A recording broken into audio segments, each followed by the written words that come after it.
What's up guys, welcome back to Games with Grant. This is my weekly stream.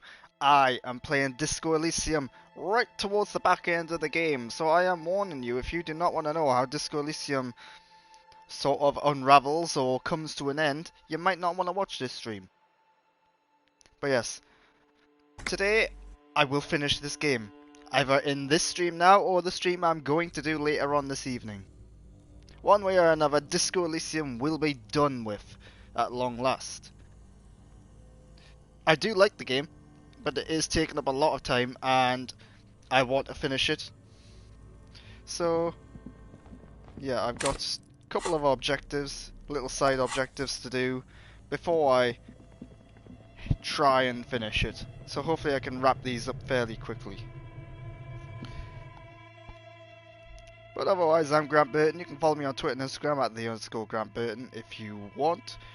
Or go to my YouTube channel, Games with Grant, for all of my video game content, including my streams of Disco Elysium if you happen to have missed any.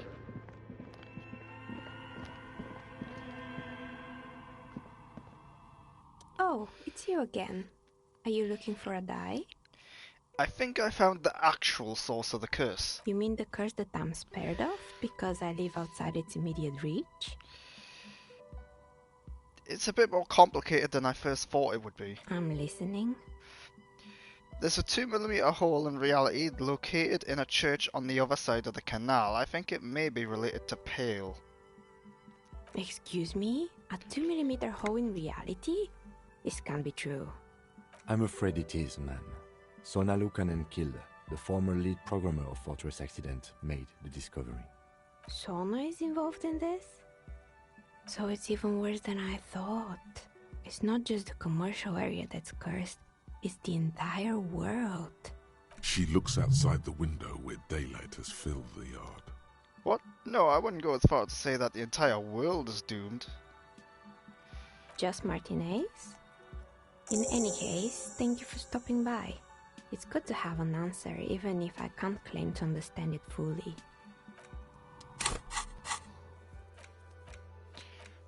Right, not doing that, not doing that.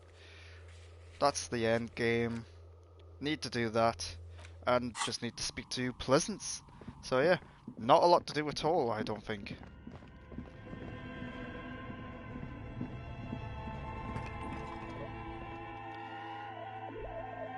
Hopefully it is just a case of going up to people, talking to them, being a quick conversation and getting out of there. I really am just trying to tie up the loose ends of the game now.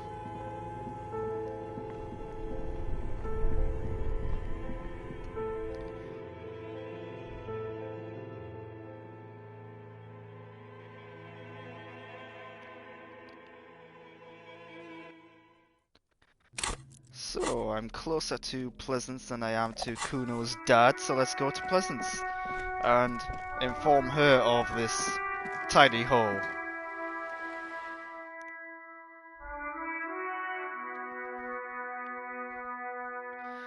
Last conversation with Pleasance did not go well, because, well, yeah, different views, let's say. Oh my god! Things have gotten out of hand! I thought the psychic stuff was bad, but the crime! It's even worse! I haven't been able to come to work for 3 days. The shop has been locked. No sales, gangbangers running around, shooting everyone. I know I shouldn't have bought a shop in this ghetto. I'm the one who got shot here, ma'am. Oh my god! Even the police can't take care of all of this. Just look at that limp. Someone should do something about this. Maybe I should close the bookstore and open a psychic studio. Yes! It makes sense. Crime is the 6th element, you see. The darkest element. I could teach people to protect themselves against bad energies and to fight crime. A psychic studio? This is even worse than a bookstore in Martinez. No need to be modest, good officer. You've convinced me. It is a great idea. Thank you for the inspiration. I'm not sure if I really did inspire you, but In alright. the meantime, do buy the books. As many as you can. They won't be here for much longer. Is there anything else I can help you with? Pleasance, I have something to tell you. I found the actual source of doom. What do you mean, the actual source? Are you here to lecture me about economics again? My investigation has led me to discover a 2mm intraplanetic hole in reality. That's the source of doom, both in the commercial area and in Martinez. A what? A tiny hole in reality. It may be connected with Pale, an origin point of sorts. It would explain why historically so many things have ended in failure here in Martinez. Ma'am, what he's saying is true. We found an anthroponetic anomaly in the small Pinewood church down the coast. I don't mean to be an alarmist, and more research is needed, but it's not looking good. But that's not in any of the ancient texts. How am I supposed to protect my bookstore from that? You can't protect it, not against Pale. Close up shop and try to get as far away from this thing as possible. You can protect it with hope by refusing to give up. That's what people have done in the past by building the church a place of worship around this thing. You have to find your own answer. I've spent too long on this quest as it is. You're right, officer. I mustn't lose faith, especially now that Annette is finally settling in at school and making friends. No, we can't just leave. Besides, didn't I have some Sailite hope catchers round here somewhere? I must find them. Everything will be all right if I can just find them. Thank you for your help in any case. You're welcome back here any time. Right, that's that one done. So now just to go to Kuno's dad and see how that one unravels. Apparently Kuno's dad's like one of the toughest guys in the world, but you know, that was Kuno that said that, so take it with a grain of salt.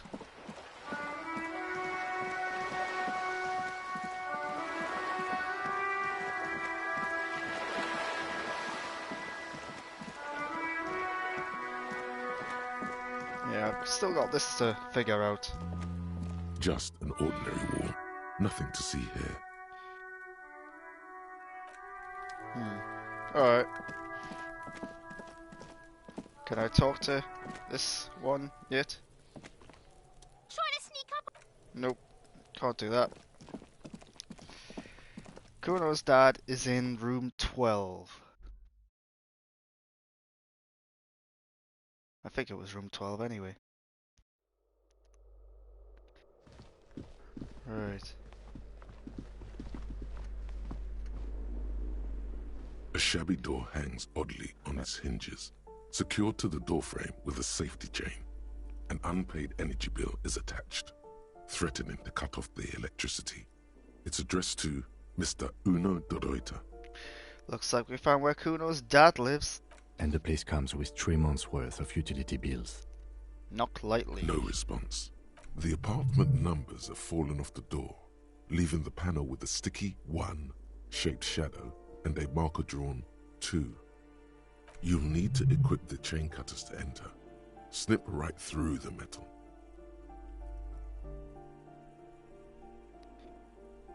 Right. I don't have chain cutters, and I don't know how to get chain cutters.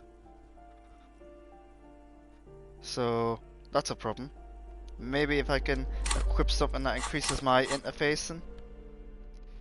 So I've already got interfacing +2, so it's not going to get much better than that, sadly. No. Anything for interfacing, let's see.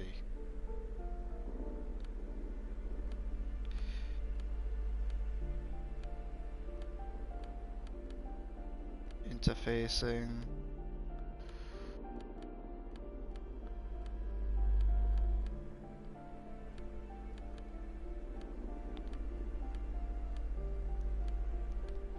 I ain't seeing anything.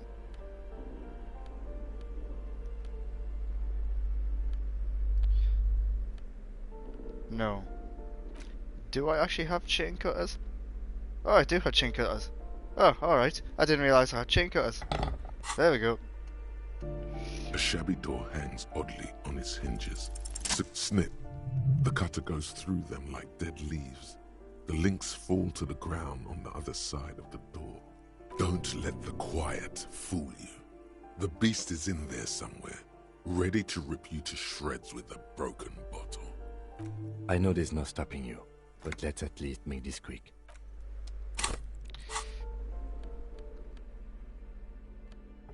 Alright, let's see what this is all about then. Just breaking into someone's apartment.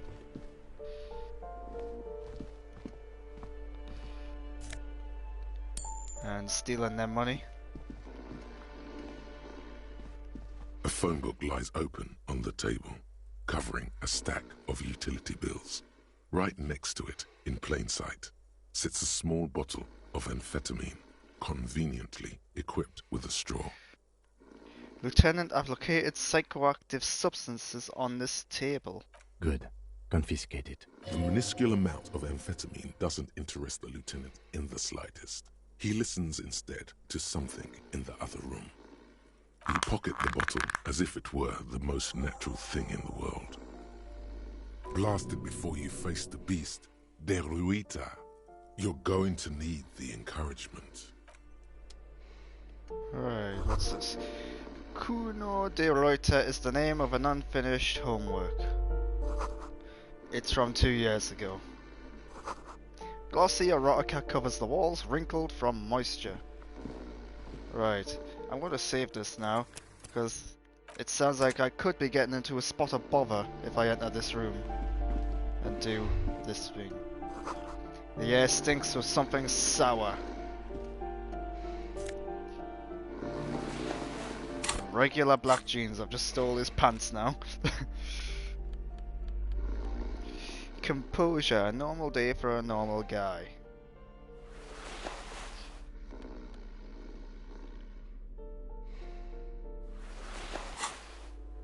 A bundle of clothes heaped on the bed, a stained parka, some towels and a duvet, some socks even. In the dark, it looks like a nest. Hold up, Lieutenant, look at that pile of clothes. Something underneath there is breathing. Yes, well, you can hear the snoring. It doesn't give a shit that you're a cop. Stop your hand now, or you're gonna die. Keep Your it hand touches a greasy duvet covered in cigarette burns and ketchup stains. You hear a growl. There is something alive underneath it. It's deep, in suffering somehow. Pull the blanket off. You see a 60-year-old, fat, red-headed man passed out from large amounts of alcohol, and God knows what else. The smell of shit rises from his mouth. Oh, alright, that's a pleasant thought. You don't have to take him down. He's already down. Is this Kuno's father we're seeing? Well, judging by the color of his hair, I would say yes, it is. The lieutenant's right. The man's unwashed hair bears a familiar ginger tone. Even the hair on his chest is coppery. The light from the window falls into his half-open eyes. There's still plenty to be scared of here. Just not what you thought. I was expecting something worse. I think he's still quite bad. I mean, what he has come to. This man won't be feeding his family anytime soon. Not that he was, but at least he won't be beating his son. A pair of half-open bug eyes is staring back at you from the dark, empty, and frozen. It's clear that the person behind them is not awake.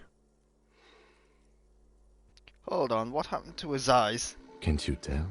It happens to exceptionally committed substance abusers. They fall asleep with their eyelids still open. Not a pretty sight. This is serious damage. I'm still not sure he's not dead.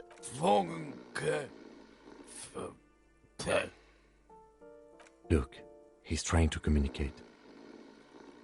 Maybe we should help him somehow. What is there to do? We could turn him on his side so he doesn't choke on his own vomit, but he's already on his side.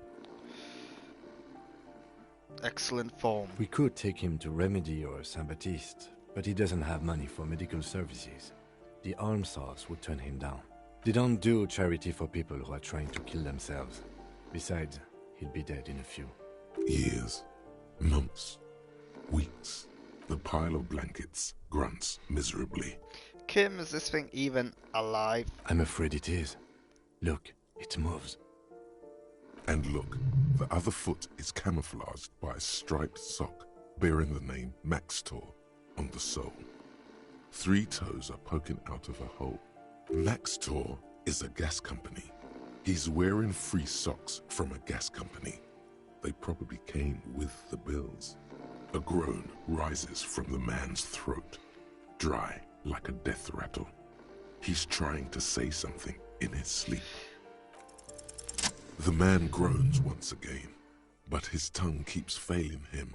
It's impossible to make out the syllables. A hand emerges from the blankets, trying to gesticulate something. And then it dawns upon you, clear and surreal. Pigs. He's trying to call you pigs. You're awake. He's awake. His hand falls back on the bed, limp and defeated. A loud snore escapes his mouth. He's asleep again. At least he got to say his piece. I took your amphetamine, old man. Silence. Only heat emanates from the sleeping body. Okie dokie. Let's go back to Kuno. That was very anticlimactic. I was expecting, like, some sort of conflict there. Like, some sort of challenge, even. Not that I'm complaining.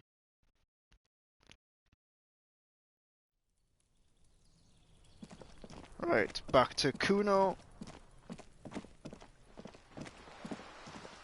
Hold on. While I'm here...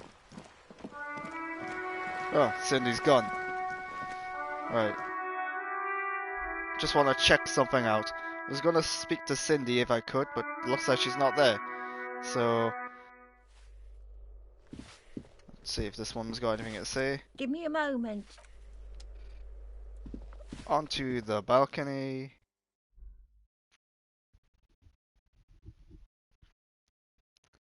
And see if Cindy's in her room, if you want to call it a room.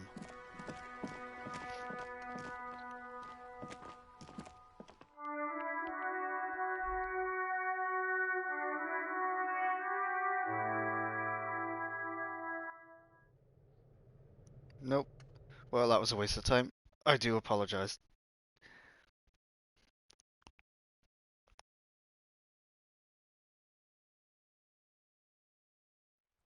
Some of the loading screens in this, I know it's a PS4 game, played on a PS5, and it's a port of a PC game, but some of the loading screens are a little longer than I would like them to be.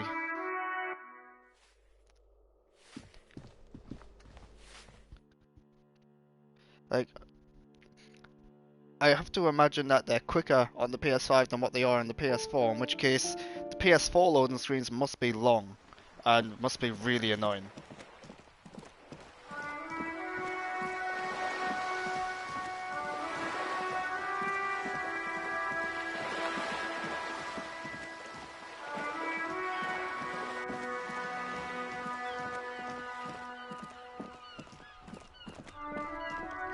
Alright, Kuno. Now the mission is to split a kilo with Kuno. I don't actually want to do that, because I don't want to be taking drugs or alcohol in this. Fuck does Kuno care? I took care of the drug situation. Alright, so you got Kuno's kilo. Here is how we do it.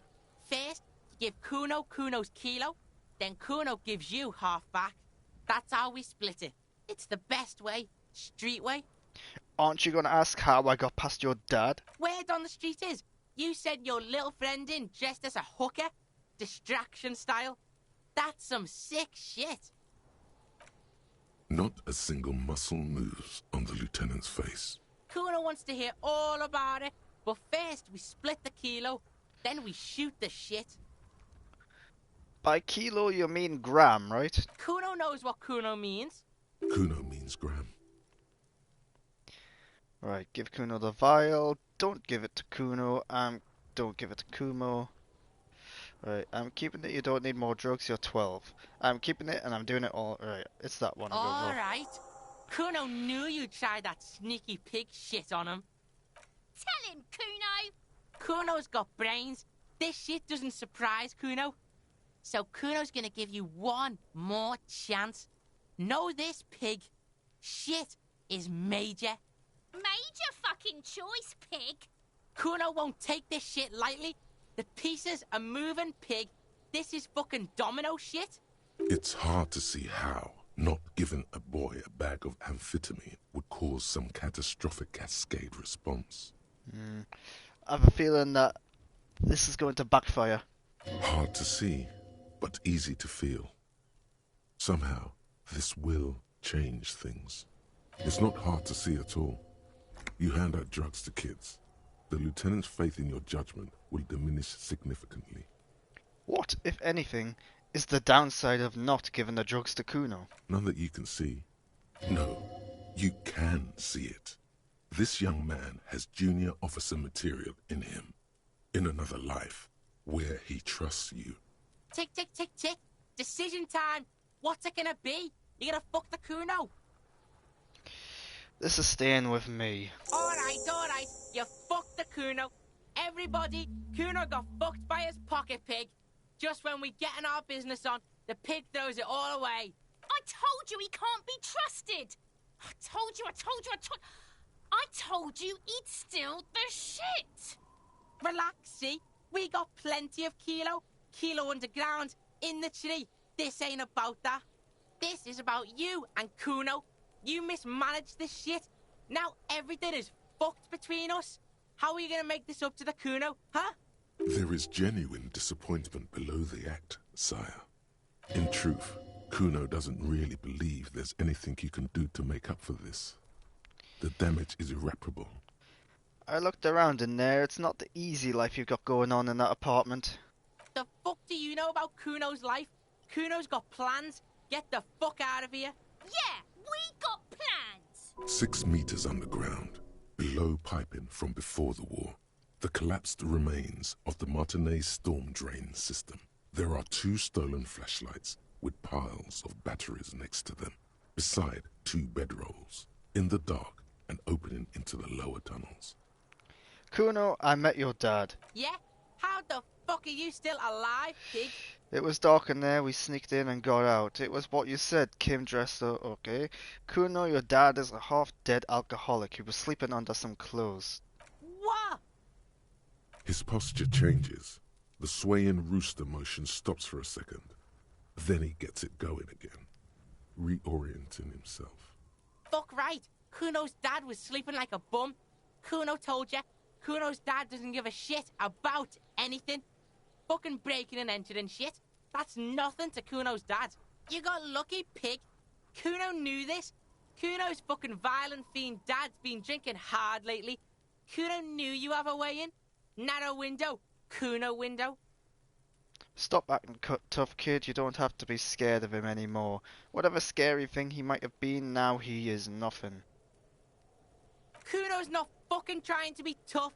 This shit is real. Kuno's fucking violent dad's gonna be a vegetable. Kuno knows that shit. Stroke shit. Stomach fucked up, and Kuno's gonna go out like that too. Gonna be just like Kuno's violent dad. Speed shit, crime shit, fucking on the bed. Go out West Revachol style. Stop saying all this sad shit, Kuno. There's a touch of grief in there. Fuck are you talking, sad? Kuno's got hard shit, death shit, nothing shit. You don't have to turn into that. Get your fucking nun-ass out of here before Kuno fucks it dead. You think 'cause you took Kuno's speed, Kuno's gonna sub like a turn into... Kuno ain't turning into shit. Kuno is that shit. If he doesn't stop soon, he's going to collapse from exhaustion. He's red all over. Kuno won! Oh, you won, Kuno! He did not win.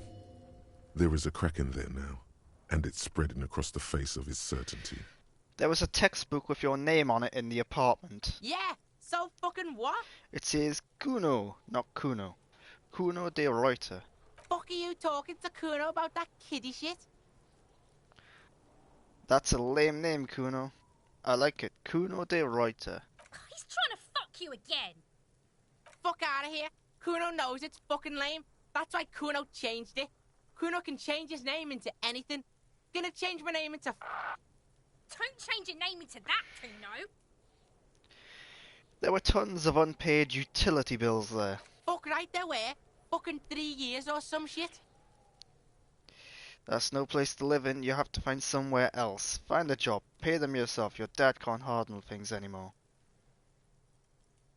Fuck that shit.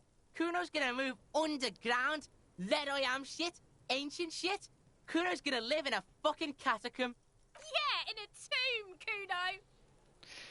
I did right not to give you the drugs. Let's conclude this. That didn't change shit, pig. That only made things worse. Fucking social worker shit. It doesn't work, pig.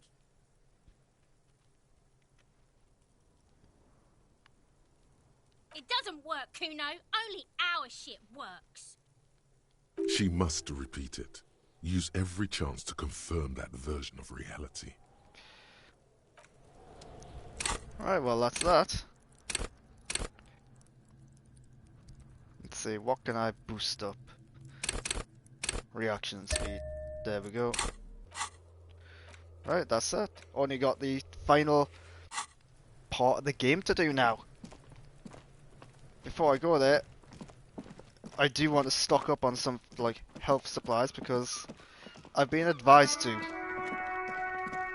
So let's go to Frite and try and get something that I can use to boost up my health.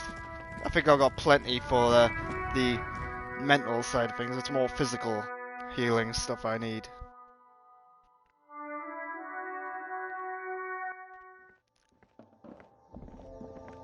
Right, now, here's the thing. What do I A buy? colourful display of cigarettes and alcohol. Again, I'm obliged to inform you that both alcohol and... A small cabinet on the wall is filled with various medicine bottles, nasal sprays. I don't know. Let's see. Nosafed is a nasal spray. Dramamine is a really good pet. I don't really know what Hypnogamma is. So Dramamine sounds like the one that I need. It's also the most expensive. Okay, here. I hope Saint Baptiste makes you feel better or something. Okay, here. I hope Saint Baptiste makes you feel better or something. Okay, here. I hope Saint Baptiste makes you feel better. Okay, here. I hope Saint Baptiste makes you feel better or something. Okay, here. I hope Saint Baptiste makes you feel better. There we go. Stocked up on supplies. Ready for any threat that might have come by. And let's go and get on this boat to the island. And hopefully wrap up this game.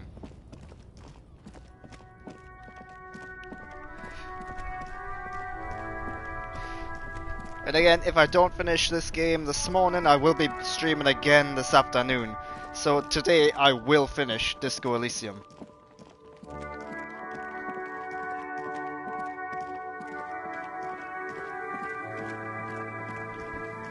And I can't imagine there's more than maybe 2 hours left. But who knows? Some of the conversations in the game do get quite long.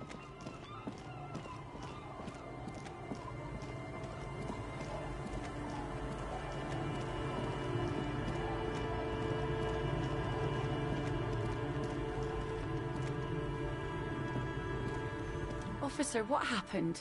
You're limping. Why are you limping? You look terrible. She sounds almost disappointed with you, reprimanding you for falling and hurting your knee.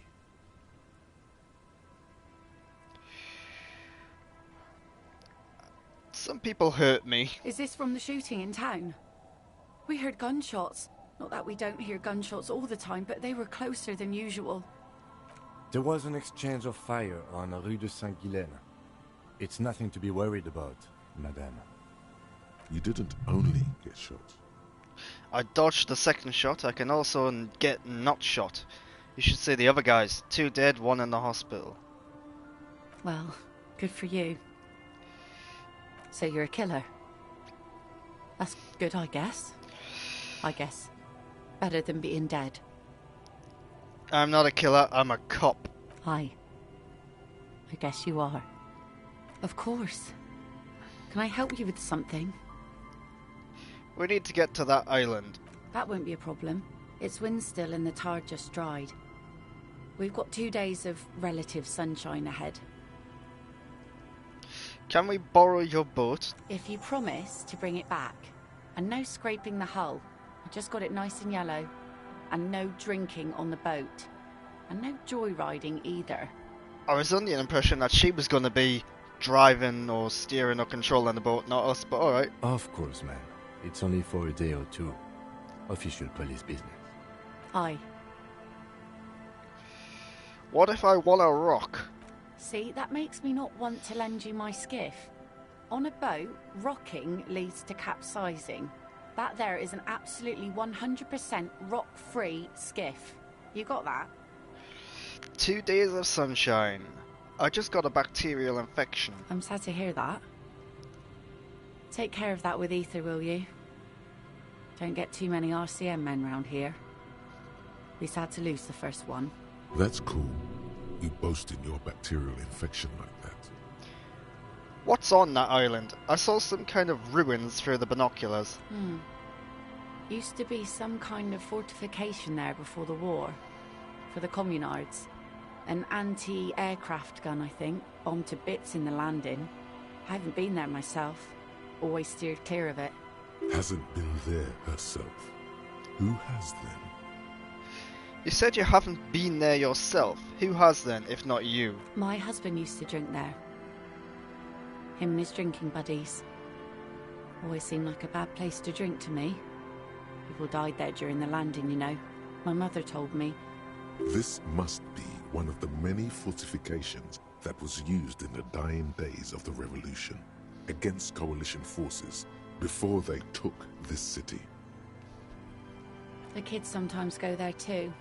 I know they do, on rafts. I tell them not to, but they bring back old bullet casings and such. Which kids? The twins. God forbid they bring the girl along on some rickety barge. Can we maybe ask your twins about that place before we go? Would that be alright? Be my guest. They've a strange way of talking. See if you can get anything useful out of them. I seldom do. I was wondering why the twins were there and just didn't really contribute to the game at all. Now I know why. Is there anything I should know about getting there? Well, most of it's sunken. Underwater. That means concrete underwater. Cut your boat if you're not careful. Be sure to enter from the south side. Water's deep there. Aye, aye, Captain. Thank you, we'll use your skiff to get there then. Please be conservative with the fuel, will you?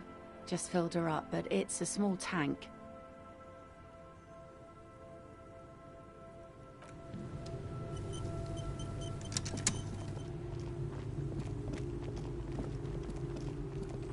Let's see if this woman's got anything to say about what's Our happened. tenant, the policeman. I hope the waves don't keep you up at...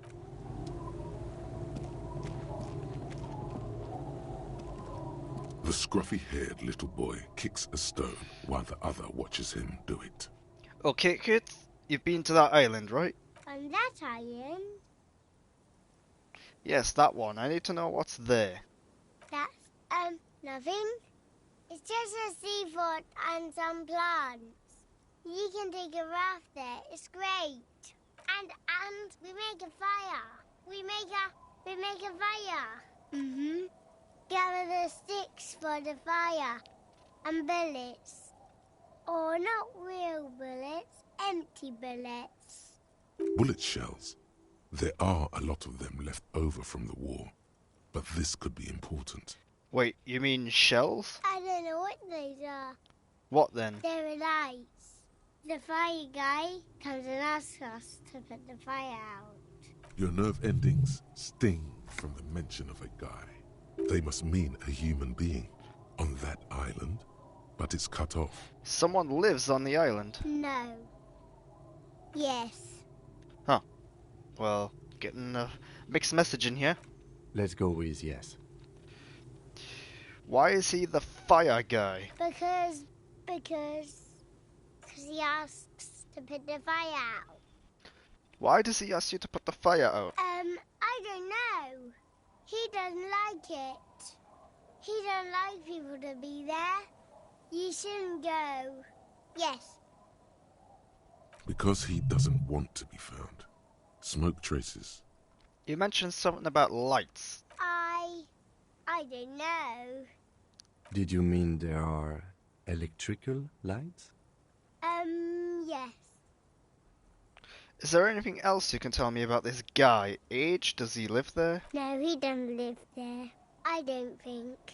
No, he lives there. Been there twice, 2 times. He doesn't live there. He isn't there sometimes. Anything else? What does this guy look like? I don't know. How come? We ran. He just yelled we shouldn't be there. Your father used to go to that island too, didn't he? Our father killed himself.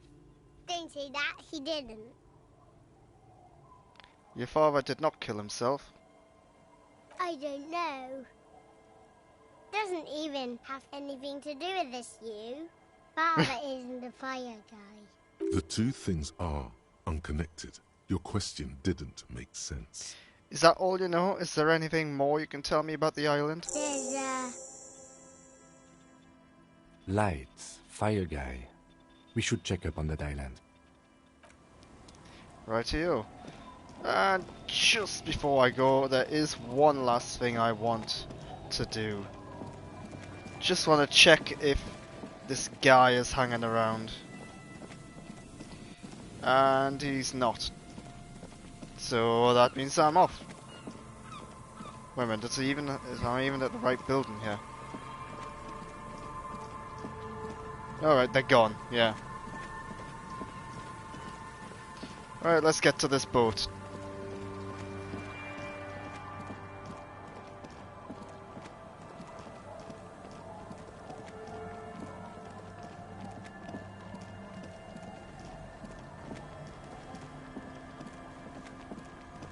We're going to be arriving at the island at night, based on the timing now.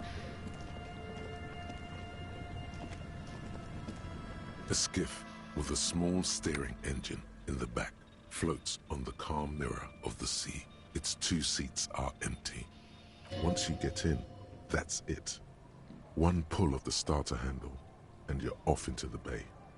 A strange trepidation comes over you. Are you sure you want to go now? Have you made all the necessary preparations? Closed all your accounts? Remember what the net picker said. It's a small tank. You won't be going back and forth on this. You take the engine, Kim, I'll hold the boombox. What? What? How else do we blast SAD FM on our way to the island? Fine. Let's blast SAD FM then. SAD FM is a radio station specializing in sad, slow rock songs. You seem to know its frequency by heart. Right, let's go.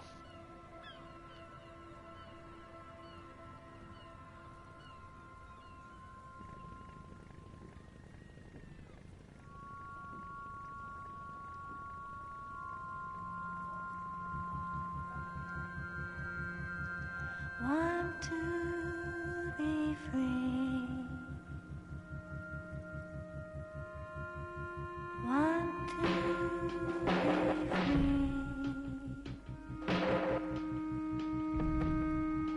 It will last forever.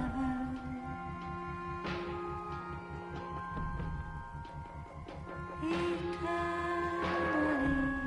This is pretty cool, I have to admit.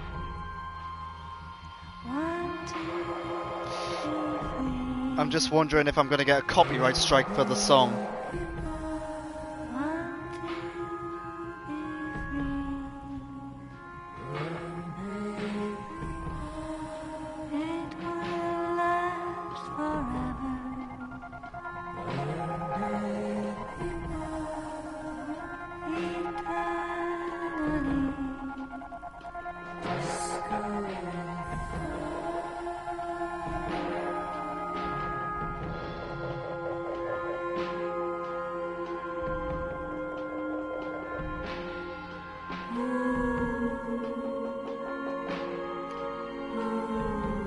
Where is this island? Because we're heading in a direction that I was not expecting.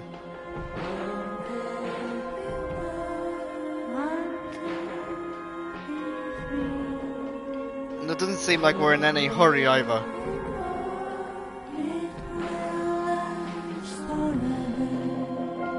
Just to clarify, I am not controlling any of this.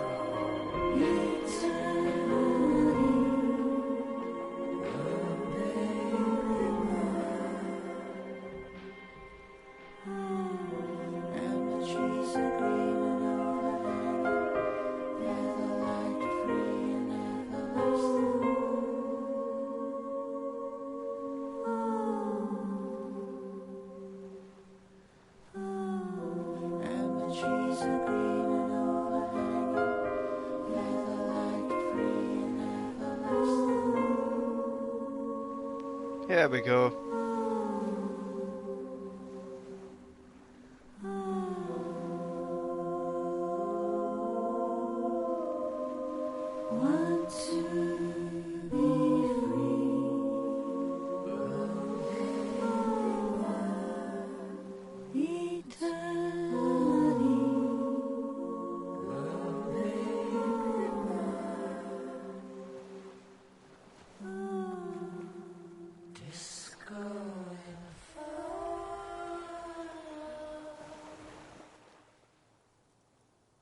The boat comes to a slow stop.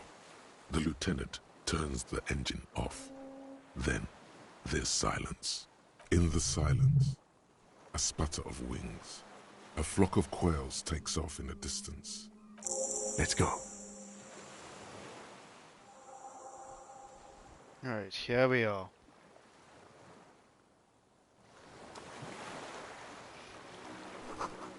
A makeshift bridge. The bombs were powerful enough to break the foundation.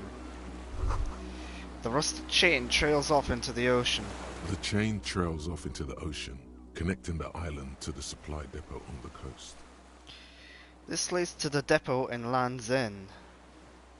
This means I sort of got into the depot door. Technically, no, it doesn't. He's right. Ah, yes, so it seems. What do you think it was used for? For bringing munitions to the island, maybe? And supplies? You could also lock the bay when you raise the chain. As a defensive measure, lock it off that side of the bay. Lock it from whom? From enemies. Enemies of the commune of Revachol. This sea fort was a revolutionary fortification, I believe. Rightio. Let's see what's along here first. These tires are falling apart. They're at least 50 years old. Is that it? Just the tires? It appears so. Come on, up the stairs.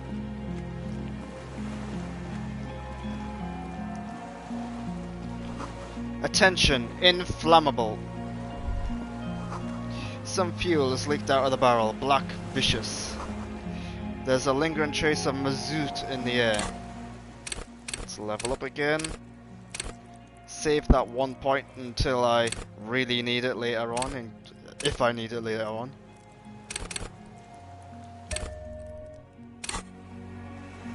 Right. The dry grass crackles under your feet as you stop. Far away, birds' wings touch the still surface of the sea. What is that flutter? The flock of quail departs. Now more than 100 meters away. 102, 105. Underneath the flutter. On the islet, there is almost no wind. Just the light movement of air through the reeds. Bulrushes swaying on the waterline. Long dried leaves chafing against each other. Like a silent orchestra tuning at the beginning of some major work. Of great importance to the few who attend. To the A west? silent hiss. Sea air moving through the needles of a pine tree. To the east? The faraway roar of the city. Distant like today's dream. Before it, the sound of sand. The low tide filtered through its grains. A bird tending to its feathers. Ahead? A low hum. The air slowly moves through a concrete box. Through its ancient slits and cracks, resonating, hollow. A big building. Beyond that, further north? Air flows out of a pillbox window. There is very little there. The air Cossacks flowers on a meadow. Absolute silence. Reeds motionless. Bulrushes motionless. Below the silence? A jitter. A sound impatient to happen, but not yet in this world. You hear some kind of limb fidget, producing an imperceptible tick. No, it's just your imagination. You can't hear such things. Kim? Yes? It's pretty silent on this island. It is. Is that why we are stopping? Wait, I have to listen to one more thing. The lieutenant nods in silence. There we go, done.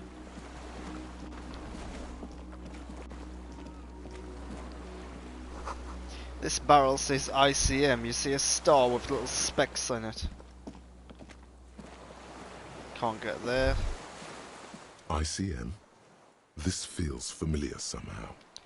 Kim, what is the ICM? Insulindian Citizens Militia. It's the official name of the Communards Army. The black and white army of the revolution. Sounds an awful lot like. RCM. It sounds like RCM, Revolutionary Citizens Militia. It does. Why? The RCM may descend from the ICM. May? It's impossible to say. It was chaos after the war. The name was good for getting people to join us. Revachol West was mostly workers and criminals. Nice political thoughts rush through your neocortex. A mediocre athlete would pant from dragging around his body on a busted crutch. But not you. You're thinking about politics, with blood dripping down your thigh. What I'm hearing is we descend from the glorious Revolutionary Army. It's a little embarrassing in 51 though. Maybe we need to rebrand. No one remembers the ICM. The connotation is less important each year. A white star? No, an upside-down star. With its horns in the sky, the symbol of the commune. Are those speck stars too? No, that's the uninhabited archipelago. A DeLorean-era symbol of Insulinda, known as the face in the sea.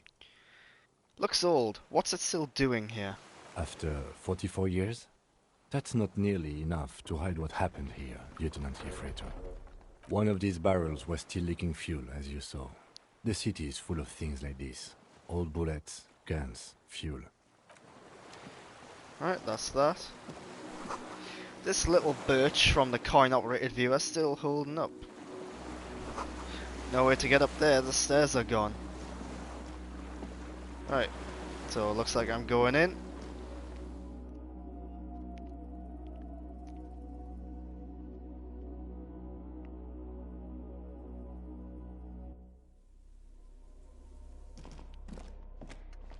What have we got here?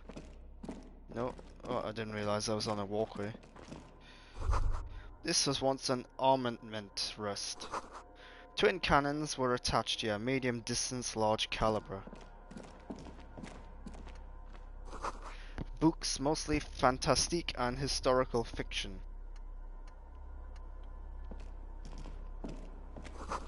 Dishes stained with sauce and fire, a survivor's kitchen.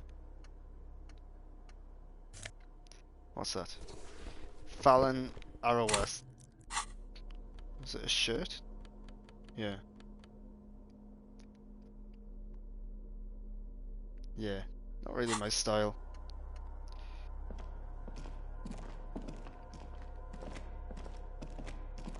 An old cylindrical generator is nested above the ammo lift, with makeshift electrical wiring running out of its side and across the floor.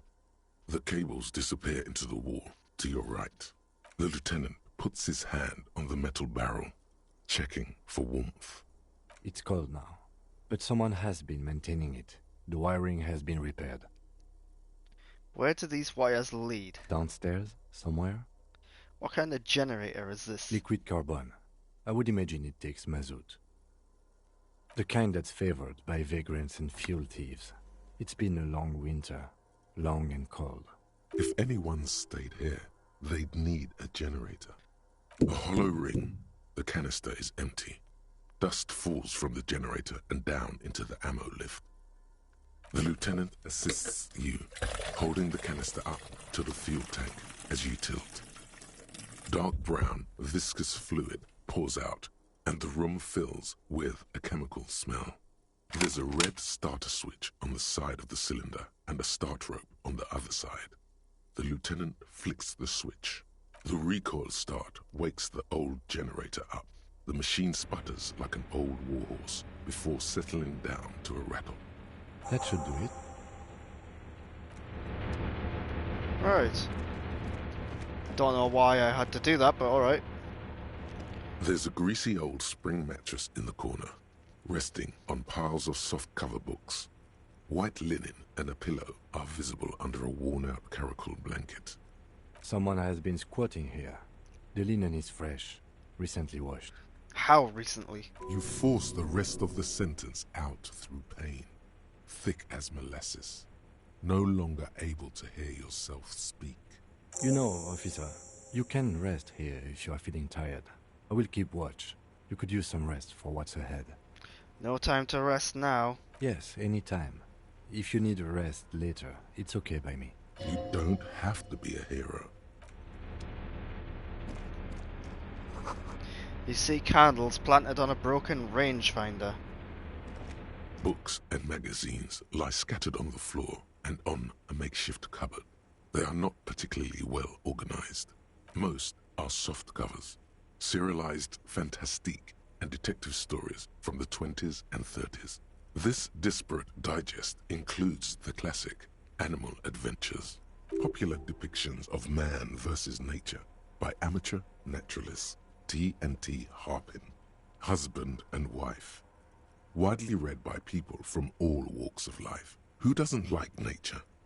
Who doesn't want to survive?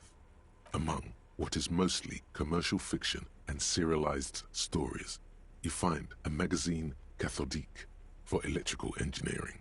Then it's back to pulp, light erotica, an international thriller about circuit benders. Someone's made themselves a home. Let's see if I can boost my conceptualization with clothing.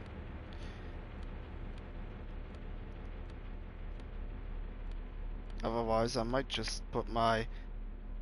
That'll do something.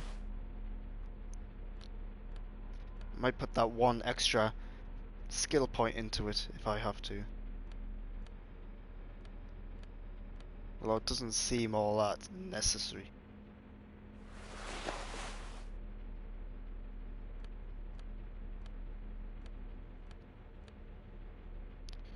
Alright, let's see if that does the trick. Soft covers, serialized fantastique. Oh yes, under the bed, done it. there is a rather extensive collection of critical theory, that is, dour, life non-affirming left-wing literature, published by small imprints such as Abattoir Firm and Ouzia. It's not exactly like reading.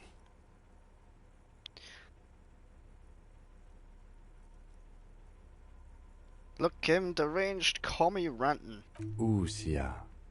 I agree. Humanitarian sciences. It stands out. Not a lot of critical theory around in Havashul West. Your incendiary remark has failed to provoke him. Wasn't there some in the communist student's room? A student in the apartment building seemed to have some as well. Well, yes. That one student did. The little books seem inconsequential next to the big pile of frivolous entertainment covering them. Critical theory books. What do you think this means? Whoever has lived here, they have some education and a certain set of interests. Interesting. Right, let's get my clothes back on because I do not like this outfit. And the armor is pretty handy. There we go. A moth-bitten bedsheet keeps the wind out. What's that? Army surplus winter scarf.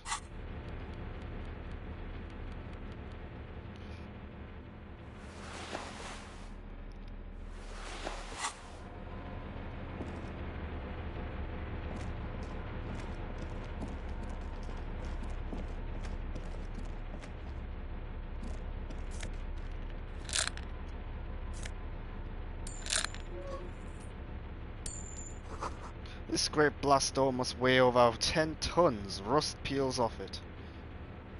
You see a small metal door nested inside a larger one. A heavy steel blast door.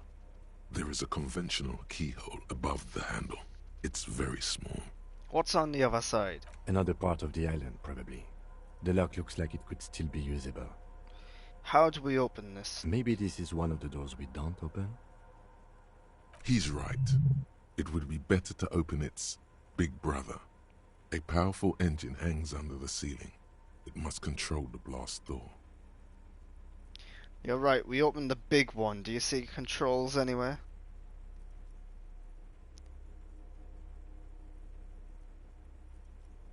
I think there's a console just southeast. Let's look around. Getting the blast door open seems like the best plan. Right.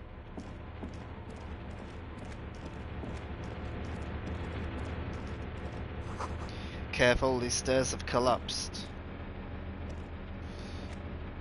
Well, how do I get there? Alright, you seem to be walking this way. Can I walk underneath that? Is that more like a bridge structure? Ah, it is. There, that was not clear to me. Green paint flicks off the monoblock aluminium cabinet. There are rows of switches on the front panel, a frequency band, and even a keyboard. The keys rattle like teeth. This keyboard hasn't been functional in decades. What is this then? The console of an antique computation device. The generator upstairs, with wires coming out, they terminate here. I think, yes. Let's see. That one. The emergency open. Turn emergency open. The blast door opens with a series of clicks. A shaft of light appears, then widens as the light shines in.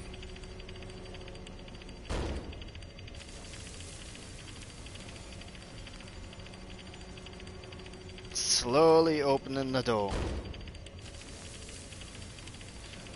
Yeah, does it really have to open all the way? A sudden wave of anxiety makes your skin crawl. After you. What's there? I don't know. A thin wisp of smoke rises from a charred black fire pit. The wind picks up, then dies down again. This hatch is jammed shut.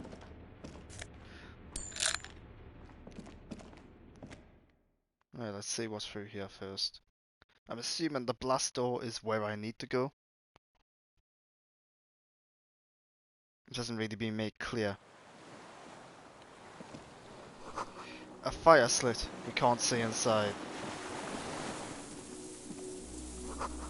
It must have been a direct hit to take out such a huge chunk.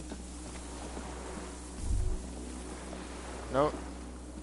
The distant sound of cargo ships, signal horns echo on the water.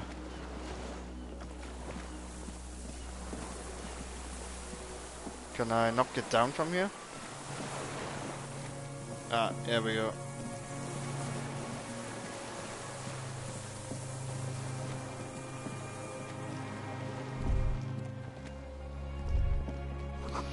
The ice cracks under your feet. Be careful not to fall through.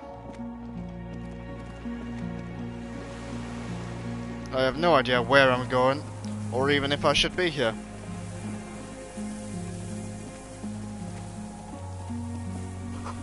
The winch is broken. Rust has eaten what remains of the chain. A strange feeling, looking at the water. Maybe you should just wander off into the sea. Leave it all and walk in with a bottle in your hand. Raise your In the sight. still mirror of the bay, you see Martinez reflected.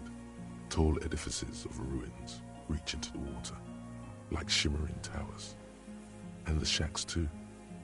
Pine trees and motor lorries, upside down.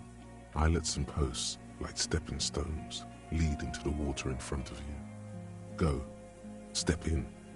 It's been too long. Nope, not thinking about that.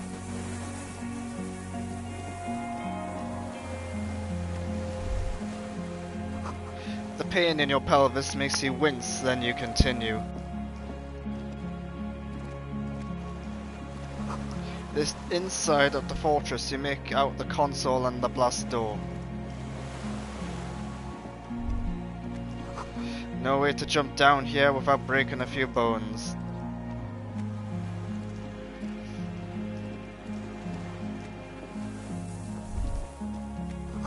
The depot has supplied this chain is long gone from the coast. Got some more fuel. A weathered artillery map showing coordinates in the Bay of Revachol. An old medicine cabinet newly stocked with duramine.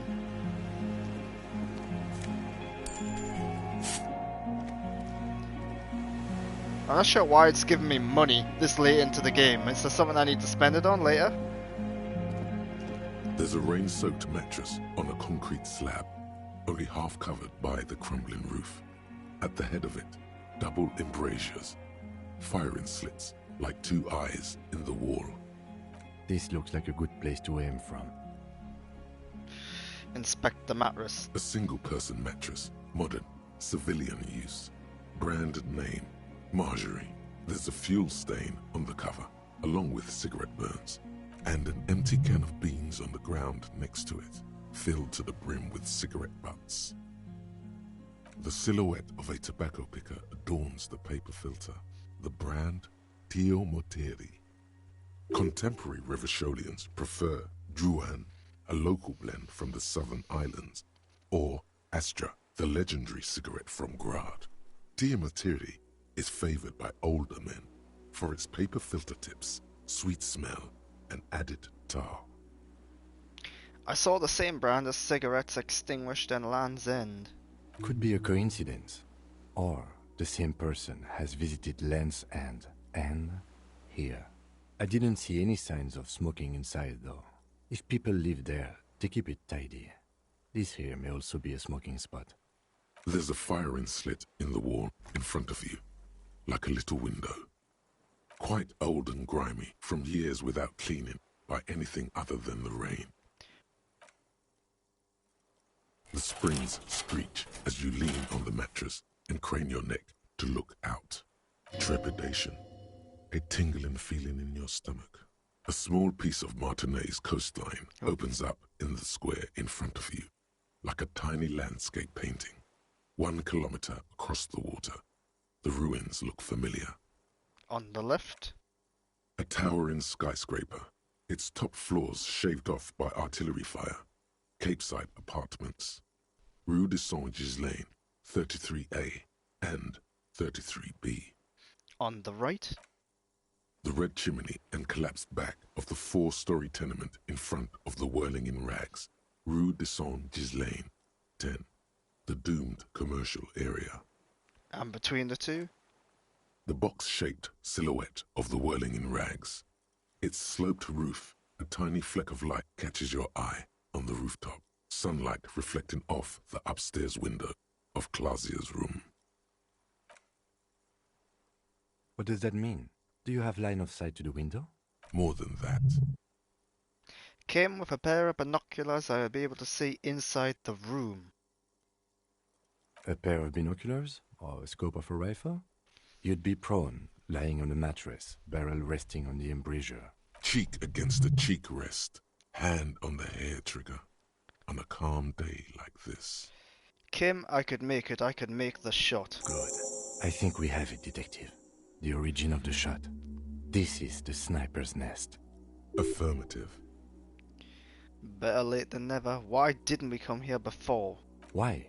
We don't go everywhere in the 1,000-meter radius of the crime scene. That's not procedure. 6 people are dead. We could have prevented it. Don't beat yourself up, officer. We did not put guns in their hands or get them drunk. The lieutenant pauses. Regret comes over him. We will make up for it. Here. I feel it. Could the shooter still be here? Where? On this island. He does not answer, just nods.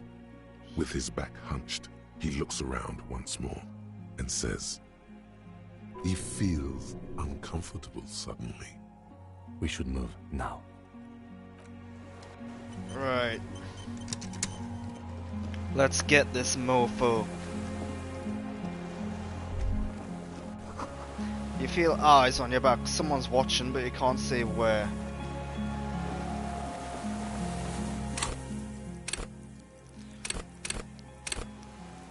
Right. They're all about the same now, so it's a case of which one's the most important.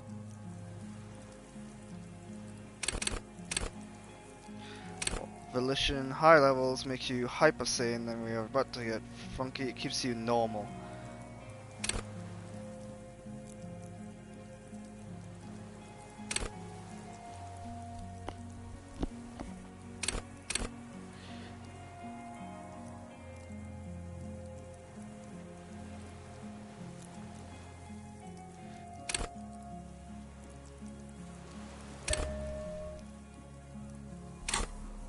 There we go. What did I just pick up? Oh, I can't remember picking up the postcard, but alright.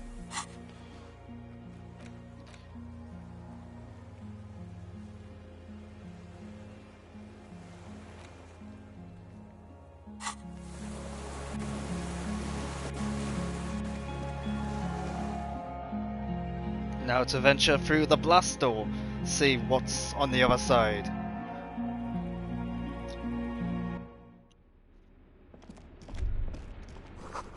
Water rushes below, far down below.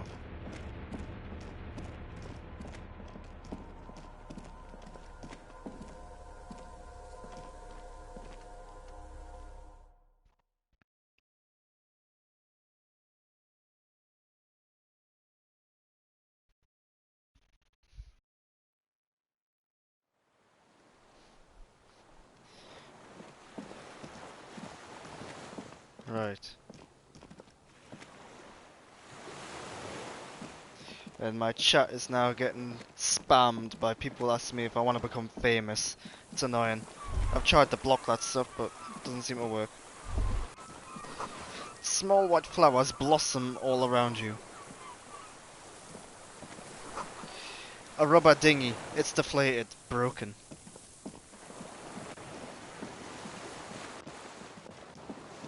Oh, there's a person there. Is this it? Is this the end?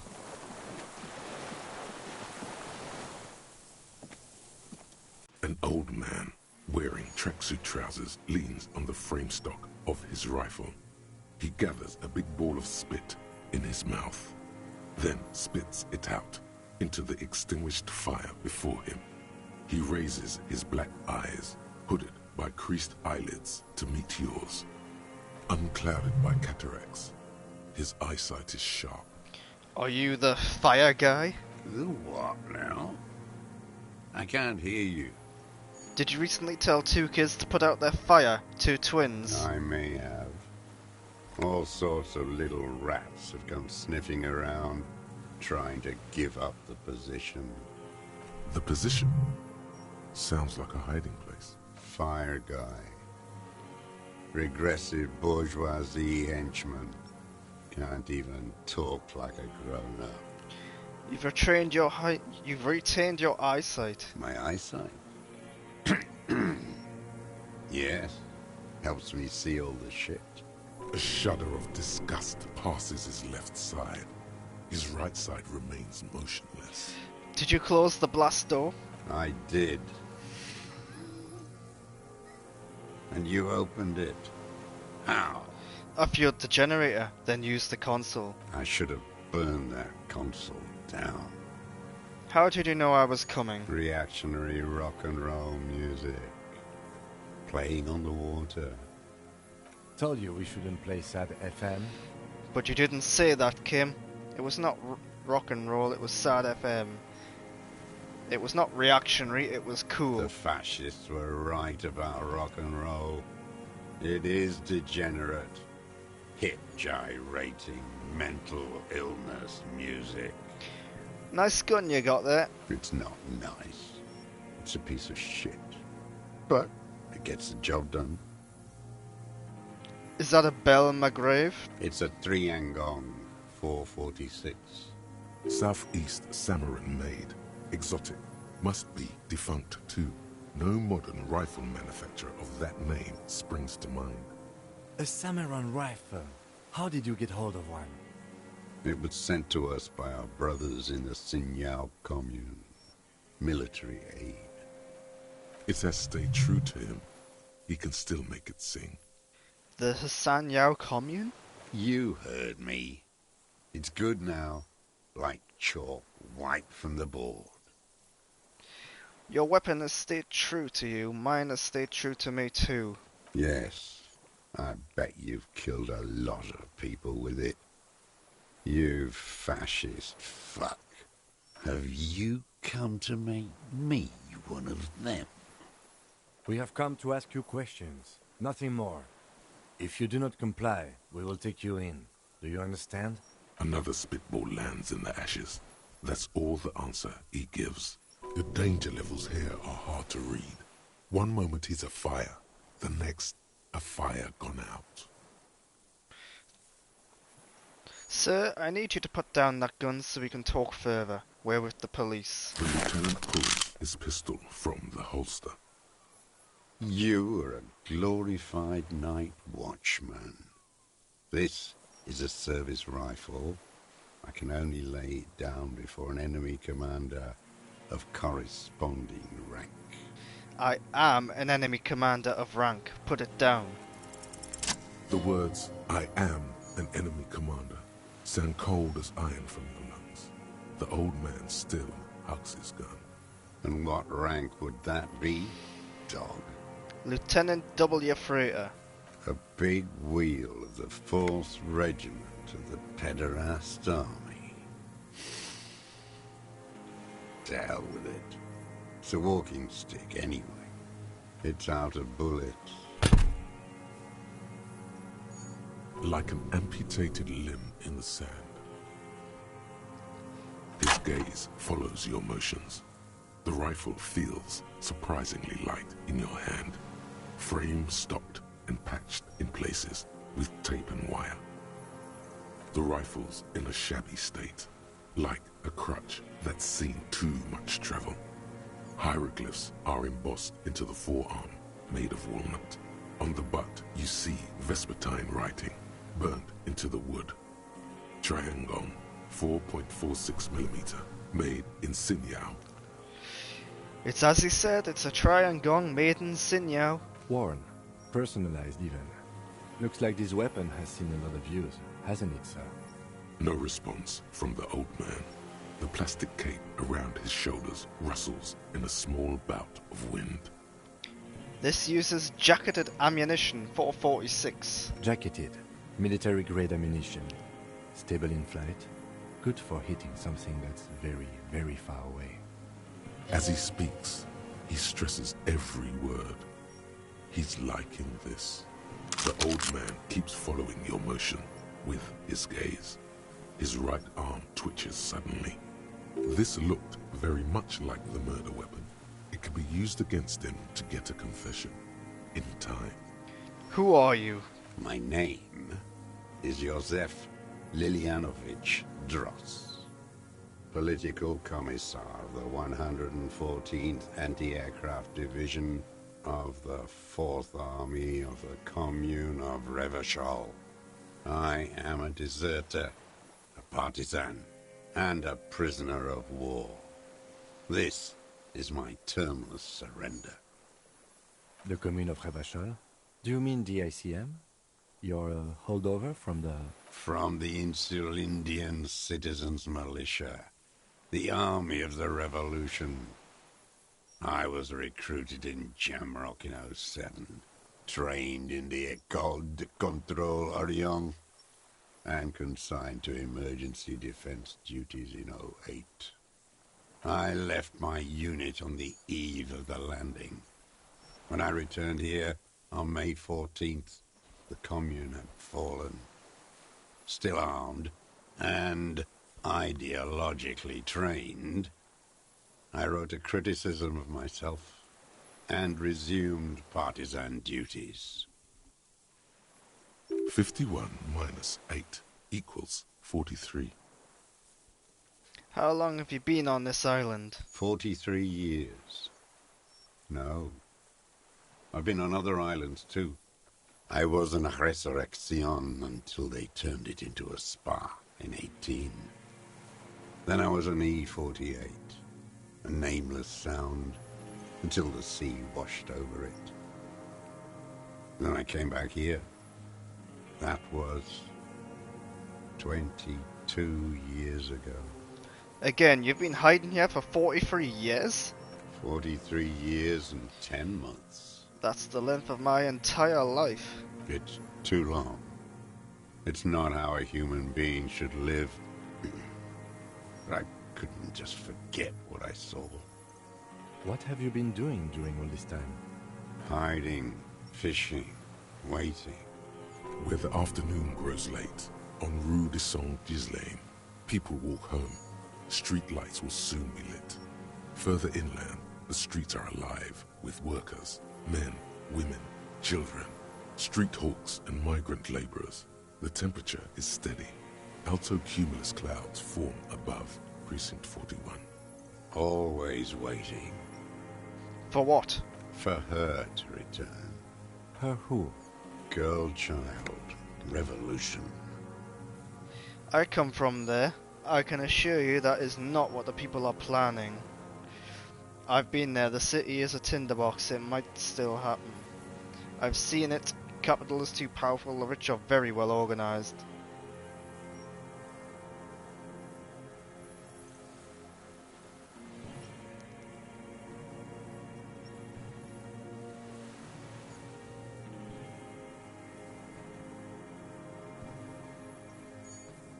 I am not a fool.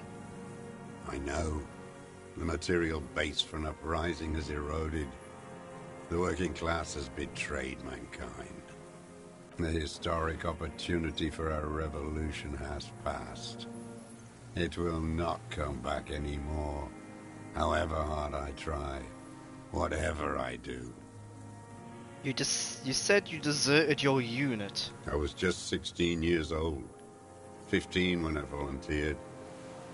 I had a lapse of faith. And of courage, too. Lapse of faith?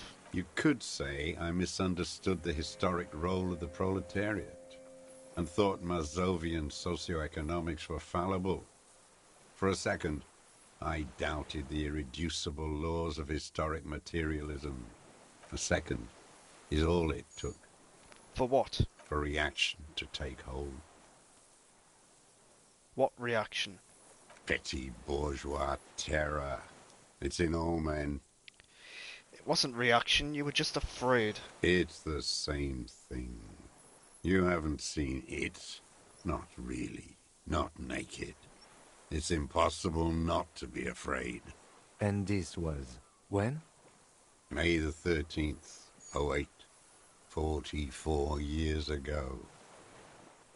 The horizon was black with coalition airships.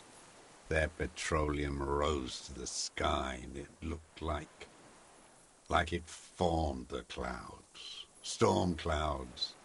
When they started shelling, it was dark magic. Dark magic? The combined might of international capital. All at once. All the greed and terror in the world tore into Revachol. It lifted streets from the ground and turned houses into ghosts. We were in the flak tower.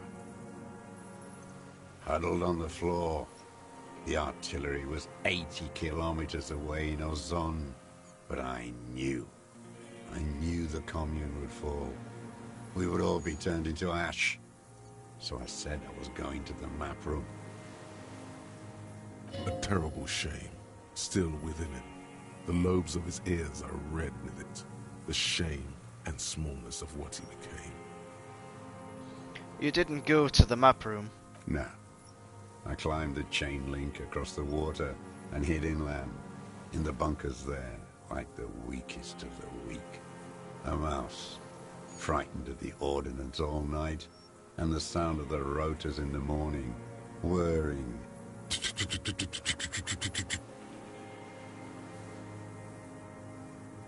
What was that? Airships. I climbed out into hell. The landing was complete. The chain was submerged. I had to swim back. The fortress was half submerged too, shattered. They'd all drowned in the lower levels, or got torn to shreds above.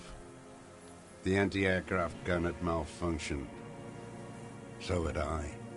I left them without ideological direction. It was real. I'd seen it. I'd seen it in reality.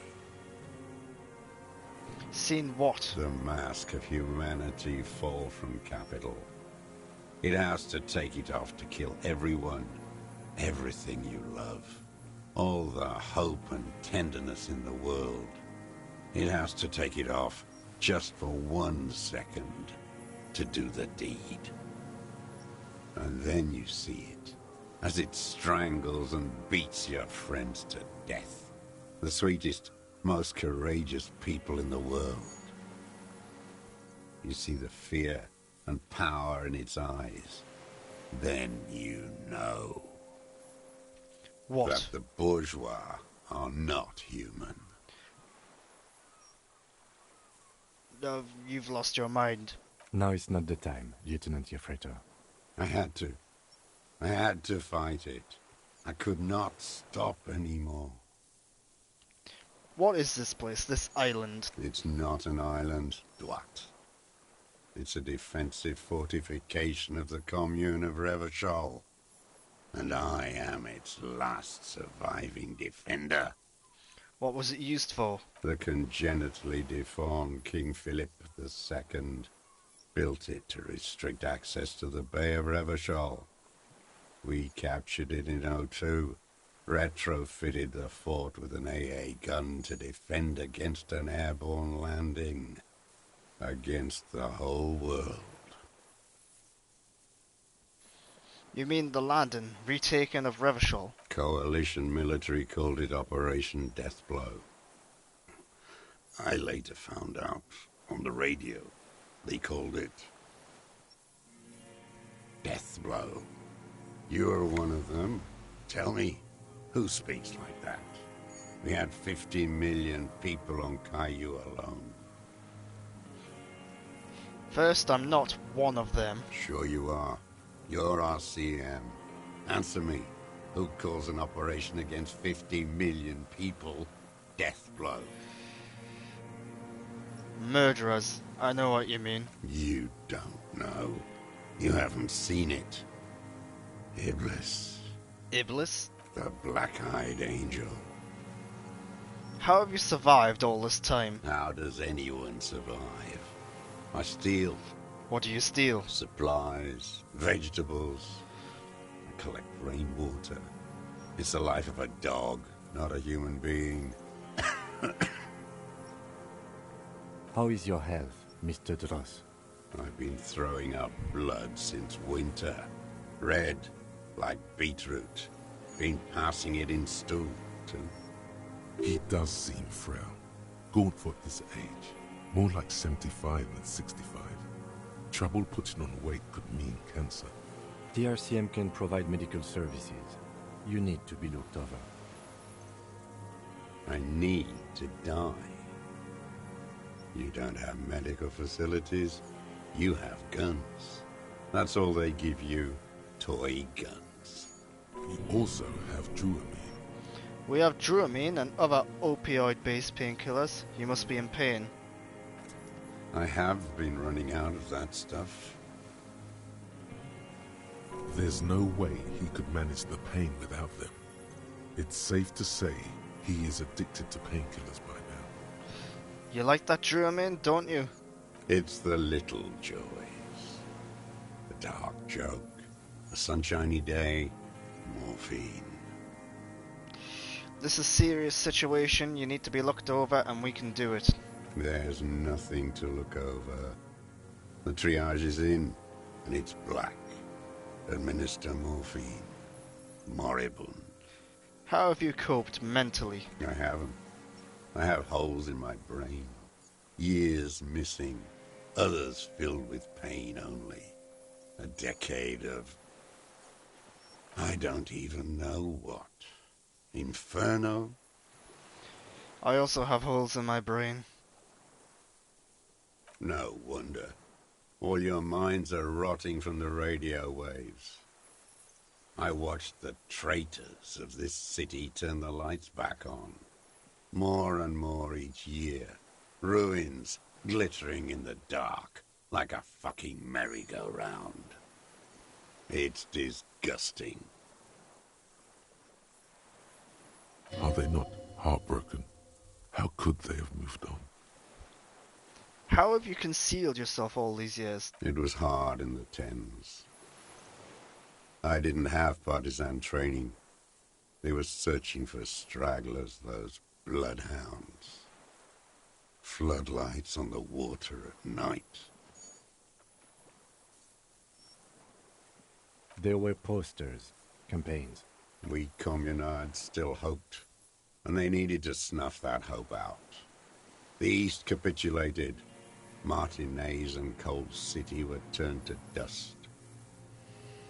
But Jamrock, Forburg, even Coron, and Boogie Street, of course. Those fucking kips had Marsoff coursing through their veins. And others too. Some cordons of Revachol was still fighting. There were cells. I tried to contact them. Soon they all went silent. The frequency's dead. How did you get between here and the mainland? At night, I used a dinghy. I only went after dark then. When I got to the city, I stayed underground. Patrols, you lot, the commons too. They'd started snitching. In the city, you move underground? From bunker to bunker. Not anymore. No one cares now. I don't even have to hide. They think I'm another antisocial vagrant. I could walk straight into that town if I wanted. Why don't you just walk there? I don't want to. They're all traitors. Pigs, rabbits, and dogs. Men without ideals are only animals. He does not want to see life moving on. People forgetting, drinking, laughing. The weapons cache under Saint Gisain 22B in the basement. Have you been there? So you finally found it. There must have been a small squadron's worth of arms in there. Elmer Graves, right? They were damaged beyond use. I know. So you've been there? Sleeping. Some nights. Ammo scrounging on others. Those McGraves were shit, even before they corroded. Some had bullets in the chamber, however. I really like the writing of this game. It's really well done, but sometimes they do go on a bit. You feel the dots connecting. Little dots on the map he's walked across. There's a small bunker under the Feld building. Have you stayed there? The propaganda bunker. I used to, but not anymore. Propaganda bunker? They stored leaflets there. Broadcasting equipment, too. Made broadcasts, I think. Propaganda officers. I buried them with their leaflets. They killed themselves. 2 young boys. Killed themselves? A lot of our boys did. I spent some winters there. Never liked it. Kept thinking of them. No need to go underground anymore. It's better in the ruins, on the ground. One more question. Do you smoke Timotiri cigarettes? I do. Ever smoke them on the mainland? They're good. Plenty of tar. I like that boy on the pack, too. Reminds me of the last century. Tell me another thing. The old man looks across the water, at the city, the ruins, the motorways rising above it. You said this is your termless surrender. You're with the RCM. The coalition-appointed mob that enforces bourgeois morals in Revachol. A so-called Lieutenant W. Freighter. We're not coalition appointed, we just try to help people. You're the RCM. You represent the Moralist International. The enemies of humanity who took this city. I represent their adversary, Le Parti Communiste d'Insolande. Take me to them as a prisoner of war. I have relinquished my weapon. I can no longer serve. No superiors can relieve me of my duty. You bulldoze them all to a mass grave for trying to free humanity. A spray of blood from his mouth on the black charcoal in the fire pit. Rene, the royalist on the coast, said, The communards signed the Revacholian instrument of surrender. Liberal reactionaries signed that instrument. Traitors who should have been burned alive. I answer to the Communist Party. Is that part of why you've been here all this time? Because the party didn't surrender? He just wipes the blood from his chin. Honourable. Honor is a feudal atavism. My motive is class. So you're a communist soldier from the communist army? No, I am not a soldier. I am an ideological officer. I belong to the party, not the army. But you said you were trained and assigned to the Defense Corps. Trained in historical materialism, then assigned as a political commissar by the party. These things used to mean something. Wait, what does a political commissar do? The old man does not answer. He tilts his silver head and looks at the reeds. You see a small tremor pass through his legs.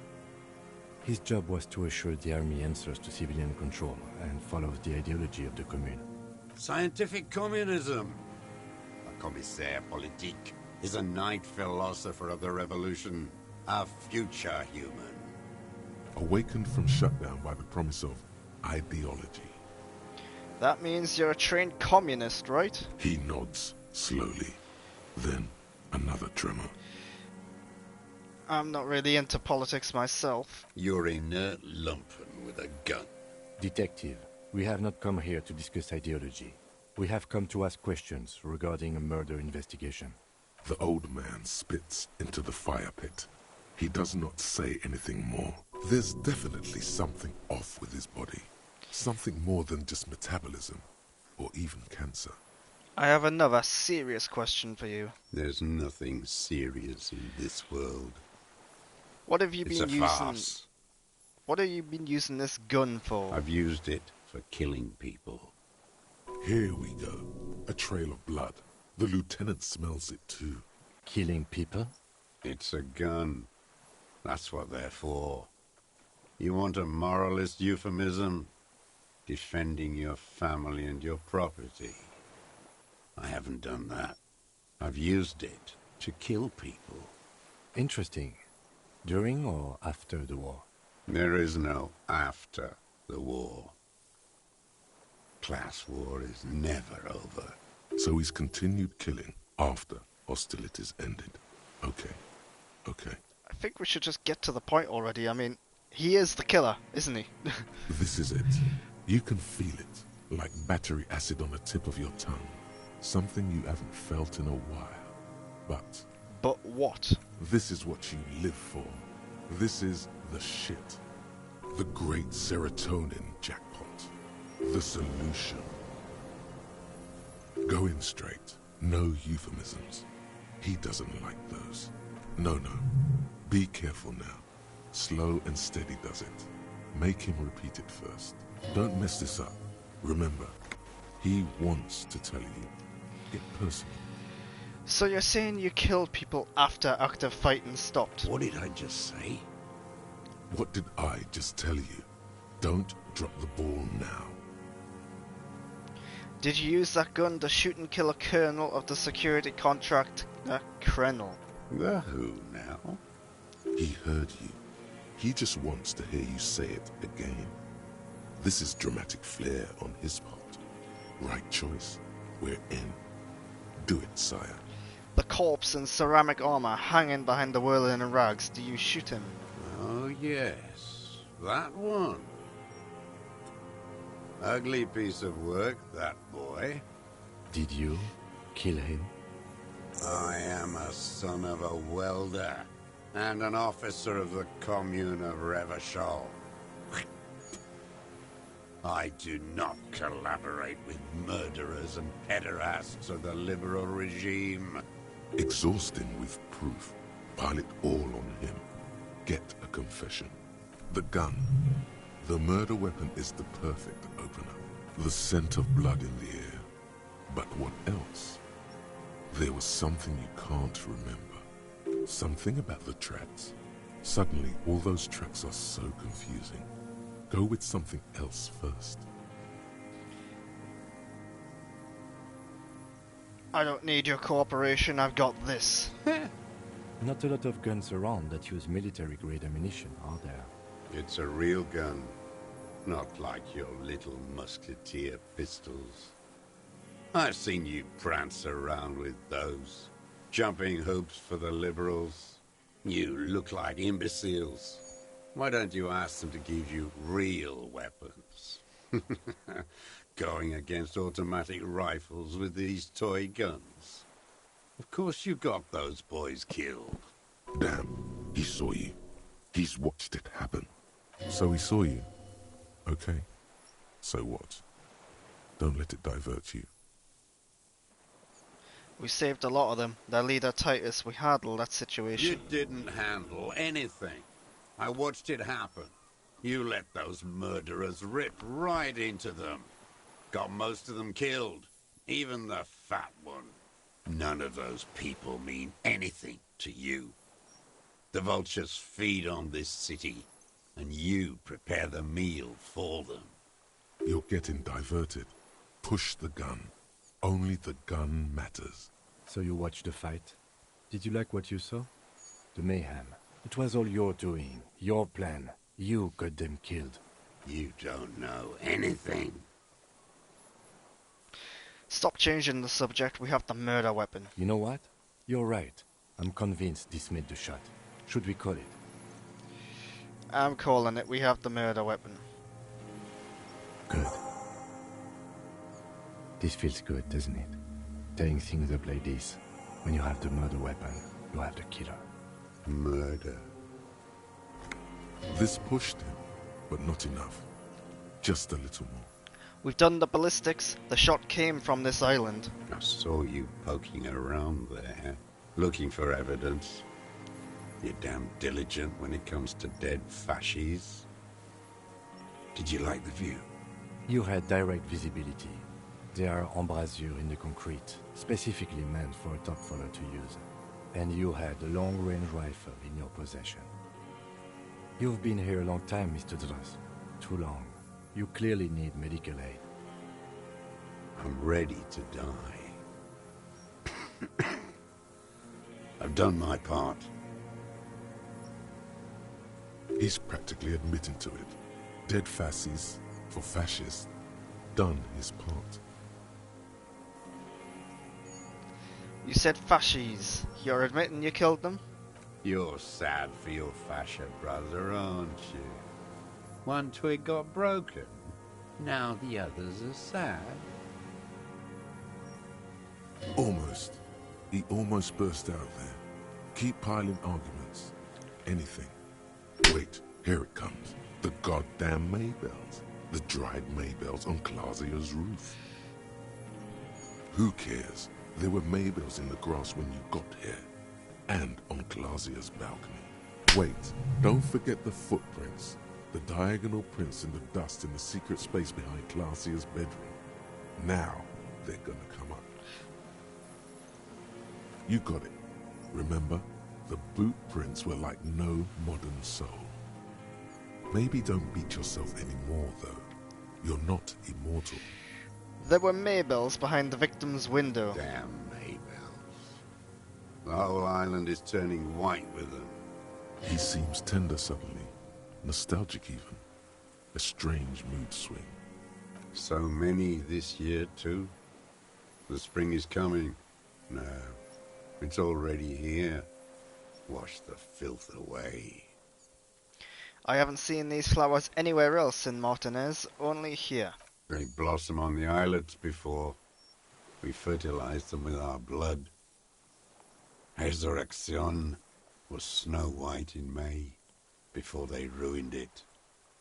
South, The Bay of Martinez is dotted with little freckles of islets, turning green, with white flowers in white snow. The coast, too, before they piled their containers on top of it, filled with broken, useless trash for fat-fingered bourgeois children to play with. You must get around a lot to stay undetected all these years. Do you know any secret paths? I may. A young woman called Classier. Ring any bells? These dried flowers were behind her window. Classier. He knows her, but hadn't heard the name. You know her, right? She had intimate relations with the victim, the mercenary. With the victim? There is a small tremble. Looks like a smile. A crooked smile. Yet isn't quite voluntary. He's about to burst. Don't leave any loose ends. Get him on everything. What brand of boots are you wearing? Everything is brands with you individualists. Who cares what brand my shoes are? I do. I asked the question. Shit. Show me the souls, please, Mr. Torres. Fucking imbecile. The maker is called Sansarique, and the size is 42 to 44. These are not the unusual horizontal patterned souls you saw in the dust on the floor of the hidden room. They do, however, seem to be about the same size. The size fits, but not the soul.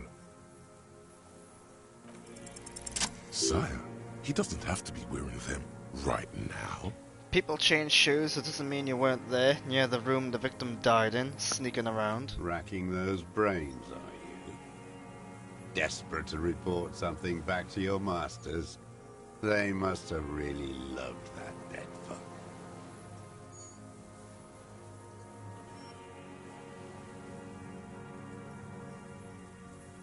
The lieutenant gives you a quick sideways glance and nods to acknowledge. The prints were his. You can see it in those eyes. He can't keep them from flickering, looking for something. The old man stares at his own prints in the ash around the fire. Silent suddenly, some strange process within him. A gush of wind. Seagulls in the distance. You know who he was. A coalition-trained murderer. Armored and armed. He wasn't human. The blunt end of a hammer. Dripping with blood. He was a killer, but he was still under the protection of the law. Beating us to the ground. Moaning with joy. You hounds get so thorough when a company-trained killer dies. I haven't seen you on this coast for 40 years. You know, maybe I should have killed one sooner. Got your attention. Now you stop beating druggies and prostitutes in your basement. Now you come to investigate. Not when they die by the hundreds. So he's kind of just admitted that he did it. I think that's it. We've got him. This is it. Shot him. Shot him. Say shot him, not killed him. So you shot him. Oh, the inhumanity. One paramilitary less in Revachol. The lieutenant raises his right arm to hush you. Hush. He does not need to be pushed anymore. The ball is rolling, while the lieutenant listens, holding his breath. I had them in my sights, both of them, him and the whore. I was breathing with them, in phase, and I pulled the trigger and flew on the air until I landed in his mouth. I didn't think I had a shot like that in me anymore. I did. I saw him kneel there with his mouth full of death, and that stupid look on his face. And his dick still in her. Then what? Nothing. I went to sleep. Next morning there were Maybells everywhere. The world was white. Or what's left of it anyway. My last last spring here. I knew the fascists would come to avenge their own. And so they did. Mr. Dross, are you aware you're confessing to murder? Yes. And you were looking at them, the victim and a young woman, having sex, through the scope of your rifle that night, before you shot him? The old man nods. Why? Because that's what they were doing. The motive. This is where the motive is going to come from. You can coax it out of him. The lieutenant's preparing the ground. I don't understand. Do you, detective? I don't understand this part. Why were you looking at them that night? I'm always looking. Are you always looking through the scope of a rifle? I'm just trying to understand. A rifle scope has the best magnification. Helps him see all the shit. And if you don't like it? Click. If it's part of the shit you see... Then you pull the trigger? Yes. Think of it as a form of critique. You got him going. Connect every little piece now. Wrap this up like a gift. What specifically did you not like about what you saw the night of the murder? Them. Fucking. I didn't like that. So you were jealous? Jealousy is a reactionary concept. I didn't like the Reaver enjoying himself. Drugged out, soothed in the arms of a young woman. I wanted him to die so he could not enjoy life anymore. And I wanted to see his head explode. That too. She should know better than to hold a child murderer between her thighs. I knew he'd be there for one more second. Writhing. That's all it takes for the bullet to reach his head. Now that I think of it, I wasn't aiming for his mouth. I wanted his brains to spill out on her. But you can't have everything. He wants to see her covered in blood. To punish her. How long had you been watching her? Since she came to Martinez. I saw her sneaking in the reeds early in the morning, behind the Fell building. It was dark, still winter. She didn't have her skimpy outfit on then, just a spot in the night, moving. Past the Fell building on the coast? What was she doing there? Hiding something in the water. She had a fag after she'd done it. I was up in the ruins there. She couldn't see me, but I could see her, smoking. She was nervous, but not scared. And beautiful. What do you think she hid there? Her passport and tickets to Villiers. And from there to Cachet Brut. In the free state of Seminine, hidden away at the edge of the earth, near the Pale. This is the hidden boy she told us about. You looked into it? After she was gone. Did you keep what was in it? When we found the submersible, it was empty. No. Why would I do that? I didn't need tickets to Villiers. I put them back. If I wanted to extort someone, I'd do better. This implies that he's thought about extorting her. Also, a little inconsistency here. He was surprised to hear her name Clausia before. Would he not have seen it on the documents? Are you sure we checked the submersible? There was nothing there. Why would I need that trash? I'm not going to Villiers. A strange confusion comes over him from time to time. Some kind of aberration of the nervous system. You saw her name on the passport, but before, when I said her name is Clausia, you didn't seem to recognize it. You didn't say Clausia in there. What did it say her name was in the passport? It was something. I don't remember. It was dark that morning. I only remember her face on the photo. Moving on, did you continue watching her after this? I did. She had a face like an archipelago, with those birthmarks. And a body hard and lean and bruised all over. Black and yellow. I could see she's taken a beating. I could see who she was, too. A spook. On the run. Revishal's the cloaca of capital now. All the bagmen and arms dealers end up here to do drugs and have sex like animals. You could tell she was a spook from the documents? She had different color hair on the photo, and glasses. Forged. Some sordid bourgeois affair. I've heard about this kind of thing on the radio. He's setting it up for you. The bruises. You can't make that out in a scope. And you could see her bruises through the scope of a rifle. You can't see bruises through a scope. It's just a blur. How does he know the minute details of her body? It quickly comes to you. The bruises on her body, any chance you've seen them through a hole in the wall? Oh, yes. Cutting those drugs of hers into little lines with a knife. Masturbating. Everything in him fills with impossible longing. All at once. Did you make that hole? With a clip-point knife. Good for listening in, too. For hearing the moaning and the snorts. Ever see her through a window on a roof? Like that, too. Yes. Bending like a bow against the glass. You've been through the secret route behind the whirling and rags. Those were your footprints there. You just changed your shoes. I've been through all of Martinez. Every nook and cranny.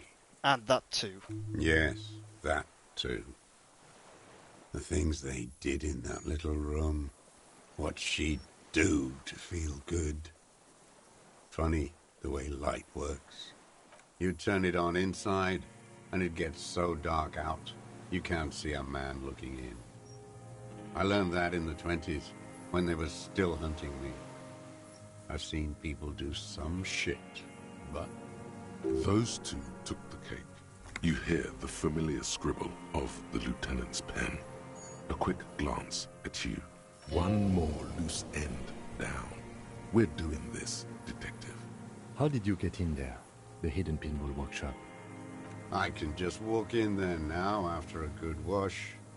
I told you, they think I'm an antisocial. Closing hour is a good time. The kitchen's empty. You had to open the steel door in the kitchen? How? I got that open a long time ago. Some bourgeois game merchant lived there. I don't know, 15 years ago. He left spare keys all over, and I took one. Then I saw her turn the light on one night in my scope. Andy found use for it. A spare key, like the one hanging behind the Union Box window. Right.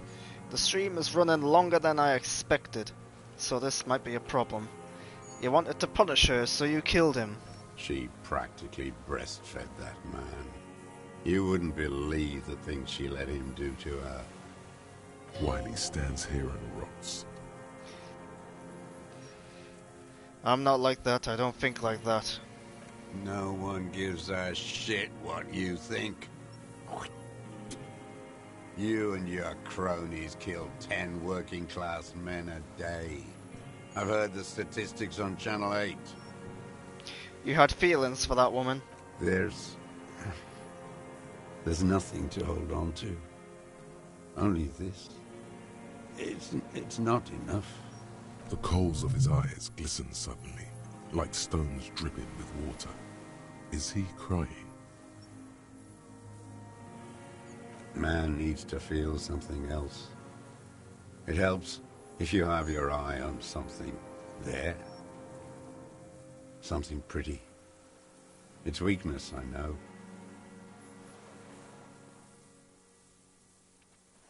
There have been others?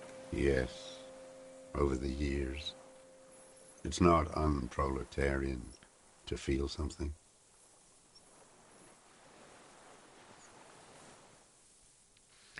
Was that why you left the dried flowers behind her window? No. Why then? I don't really know. I was there one night and she was crying, like a child, in the corner of her room on the floor, like she does sometimes. When was this? The day after I killed him. And you brought her Maybells? Yes. I don't know why I do the things I do anymore. You wanted to console her? Maybe.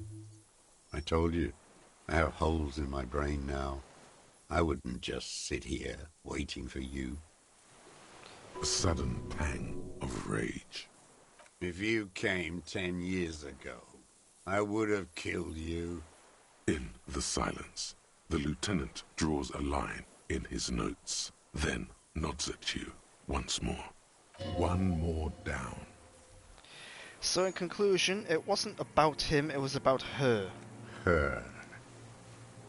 The lieutenant nods at you in acknowledgement.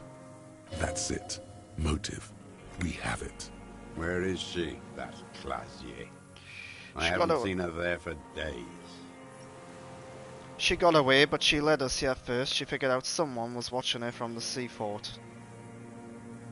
Gone. I knew it. She kept staring into the scope this last week at the island, like she knew. She'd look at night, crying or smoking on the roof, staring right into me. It doesn't matter. Midtown, across the Bay of Revachol, snow falls on 40-story towers. Above them, Elysium Central Aerodrome. On the platform, a young woman is withdrawing from amphetamines, barbiturates, and alcohol. Yet still, she smiles among the smaller, distant, hidden. Not like the great chandeliers she sees sparkle in the dusk below her. Streets, towers, tenements, and cold water. Across the water, a dark he knew she knows. She was looking at the island, figuring it out, day by day, cigarette by cigarette. Just trying to speed this up a little bit. We could get more. We've got him talking. Who knows what he's seen and done over the years? You could get more out of him. He likes talking. Enough. Take him in. Bend his arms behind his back and end this. Been looking at anything else you haven't liked? A tragic comedy. Druggies, prostitutes, and rentiers. A strange little engine seems to fire up in him again. It straightens his back. More specifically? Specifically, the whole city is a charnel house. Stripped clean and draped in neon. But Martinez is the worst.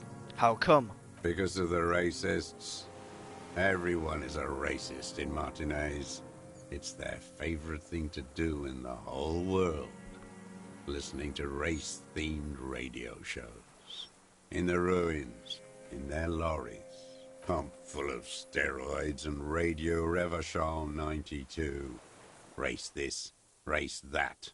It's all sanctioned by that Social Democratic Union and the farce of a Social Democrat who runs it. Mr. Clare?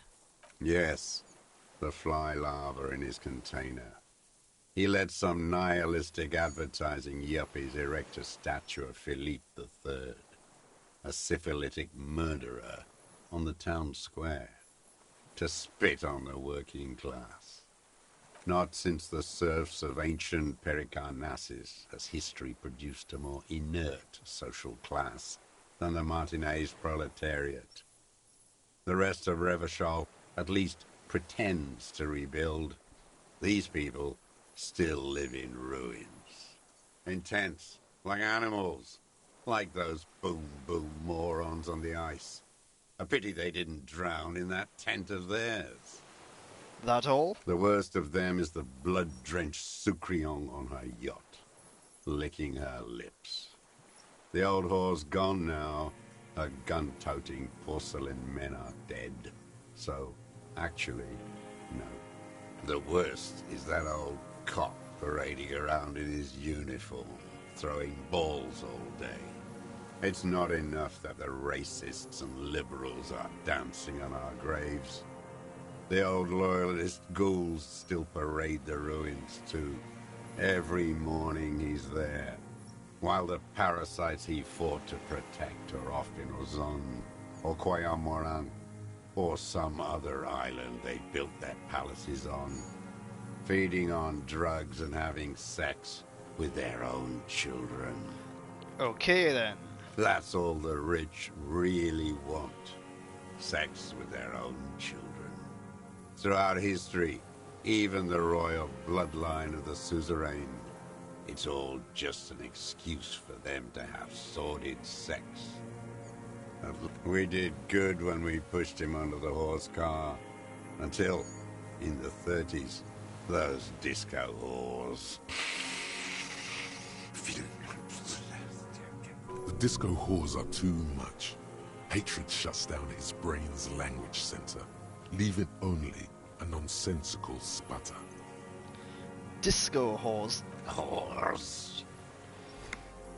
You mentioned the Union is social democratic and Mr. Clare a farce of a social democrat. Another hideous disappointment.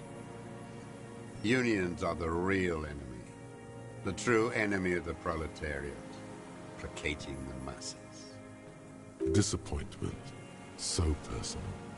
He displays a familiarity with the Union's top brass. Who's a disappointment, Everard Clare? That deformed toad? I wouldn't expect him to wipe his own ass. I mean, the brains of the operation, the smart one. Edgar. You mean Edgar, Everard's brother? He talks a big game about uprising and social base.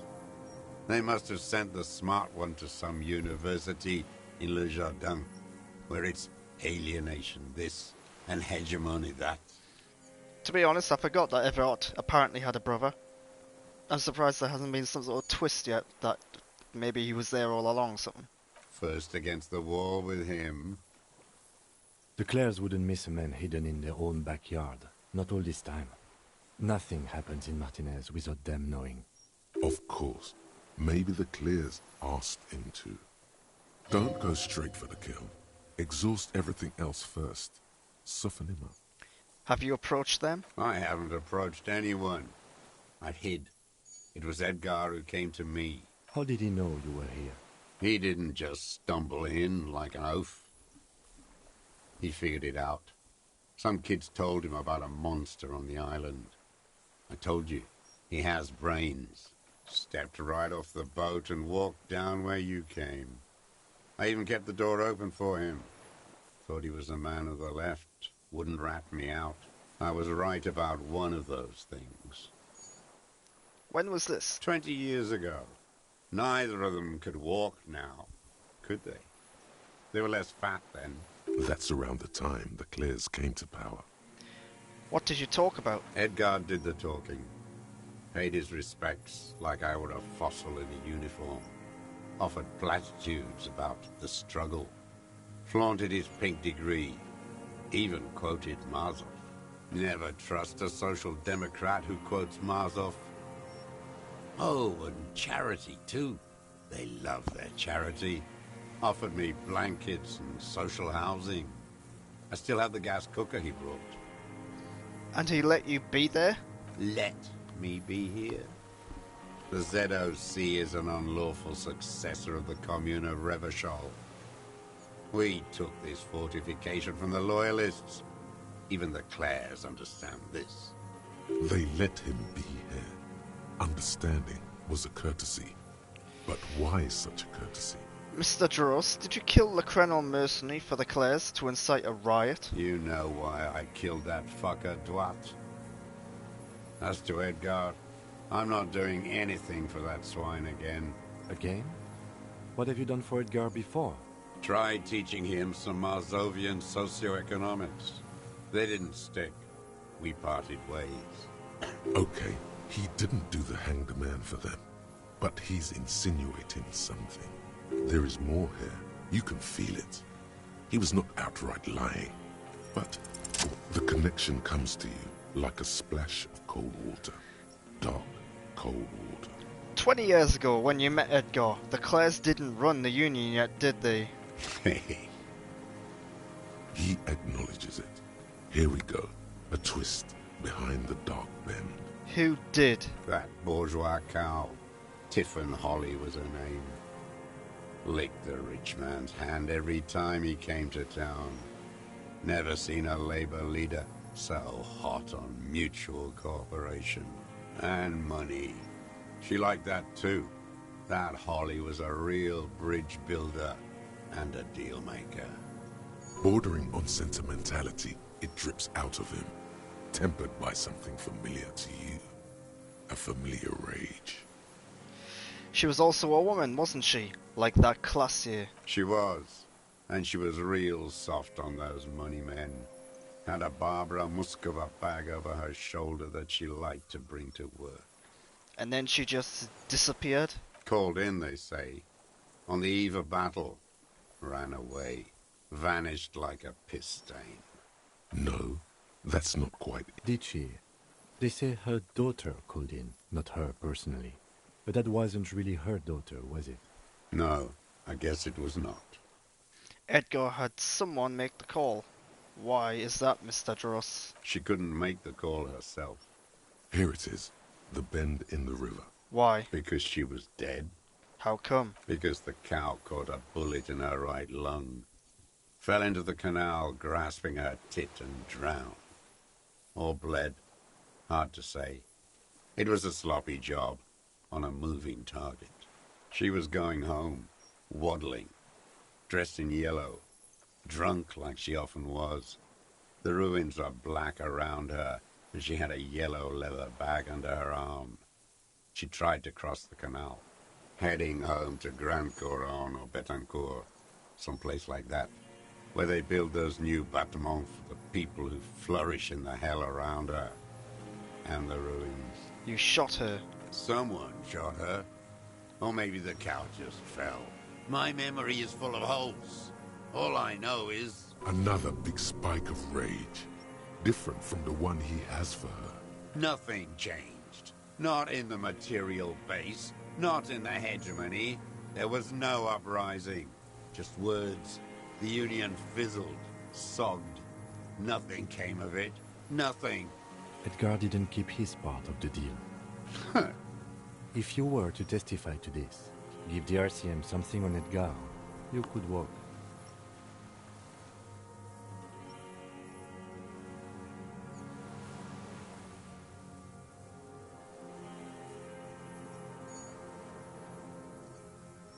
We would strike everything you've done and process you as a POW.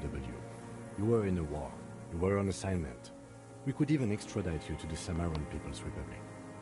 A degenerate worker state. Go shit. No, thank you. I'm Revacholian. My days are short. I will rot away here, in a moral intern cell. I will not testify to anything.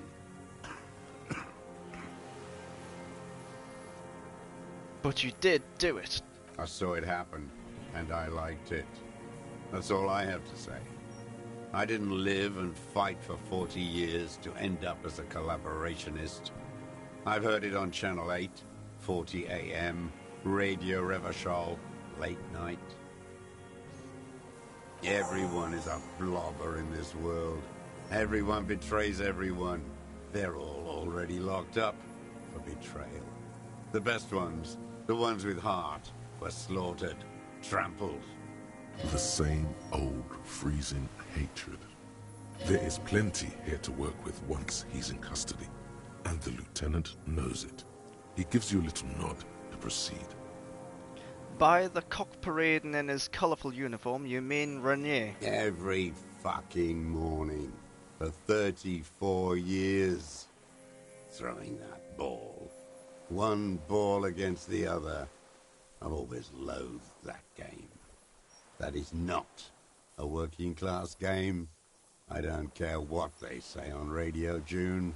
Royalist ghouls played like it was life itself. Click, clack across the water each day. And that uniform, like a parrot plumage. I won't even... What is there to be agitated about? The unholy ghoul. I love him there. He reminds me of everything we fought for. At least we killed Dafistel and his kingsman. I'm glad we talked about this now. Glad? It's all gone. What strikes you about this gaunt man is not the stomach pain, or the cough, or the malnutrition. For a man who's spent 44 years hidden in the urban wild, he is surprisingly okay. Indeed. He speaks fluidly. His movements are rapid, if erratic. His voice, despite the cough, is there. It is capable of expressing complicated ideas. Above all, he seems animated. Animated by what? It's a mystery. This animation comes at a cost too. Erratic hand gestures, thought processes cut off like threads, as he just stares at the logs or the reeds. He also suffers mood swings, bubbling to the surface, unconstrained by his nervous system. Dementia. You've seen demented people before. This feels similar, yet different. When his thoughts move, they are lucid, keen even, not senile. Is it some kind of substance damage? Like he's addicted to something? Not only the painkillers he's clearly on.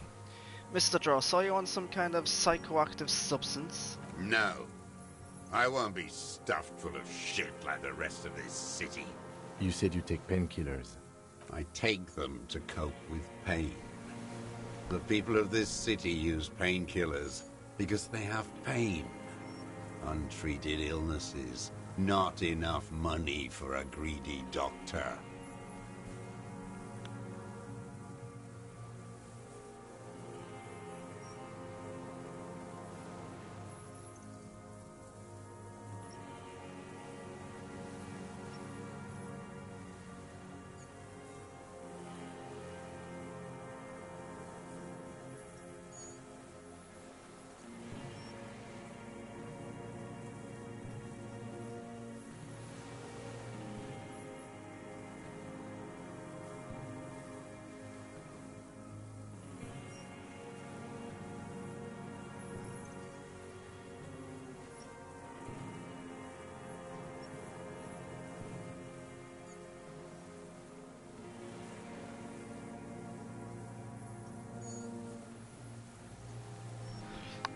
Right, just so you know, I've now got something to eat.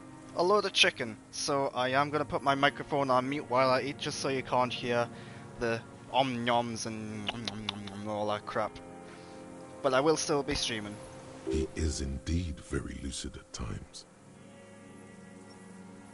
It's not a downer, rather an upper, judging by his snaps.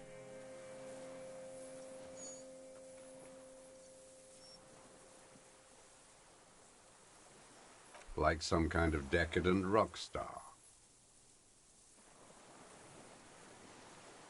No, I'm not okay. I shit blood, and I'm surrounded by insane people. There it is again. Erratic hand motions, bouts of rage, and the stomach thing too, of course. Could it be a symptom of overdosing on something? Something even you have not tried? Keep your eyes peeled. What? But you said I would be taken to the... This terror is the sum of all the uncontrollable movements and mood swings he's been exhibiting. The wind picks up. The silence on the water is broken all around you. Little shivers of waves appear. The lieutenant continues, like an incantation. Your Wayfarer rights have been suspended. Information provided to the officers on the scene will be used against you by the prosecution. You will be given legal counsel within 1 week and must face court in 44 days. Do you understand? Do you understand? But... No, I don't want to. I have to stay here.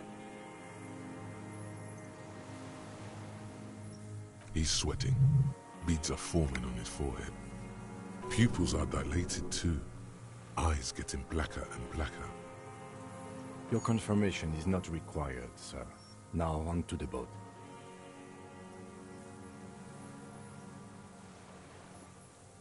Not really. We could escort him to the pier, then either one of us can take him inland while the other stays here, but...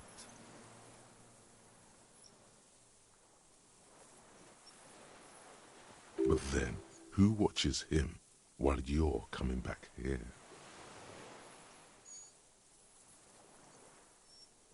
You come back for me?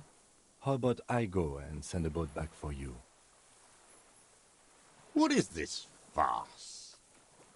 This is a fucking farce. I can't. Lillian, you could ask her maybe. This is no harmless old man.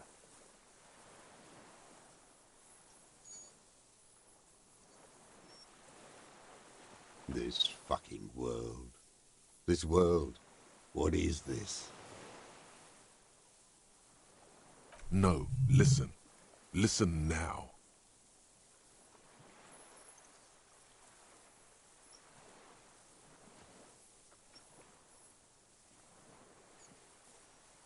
No, it would take a whole day on this island. You go and transport the prisoner. I'll be here. I can escort him to the pier with you. This world? What are you talking about? Is this... us? The wind is cold from the east. Your skin is crawling suddenly.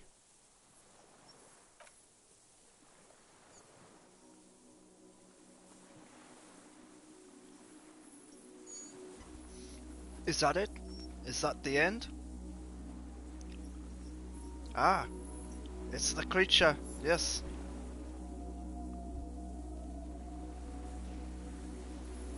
I knew it was real. A delicate tangle of arms and legs unfolds from the reeds, limb by limb, to then just stand there, moving its scythe-like arms in ghostly silence. It's still there, an unfolding mechanism of reed-like chitin, hovering in place. What are you talking about?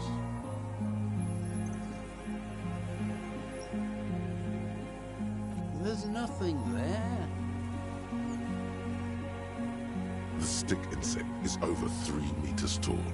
It looks straight at you with its tiny pinprick eyes and its grotesquely small head.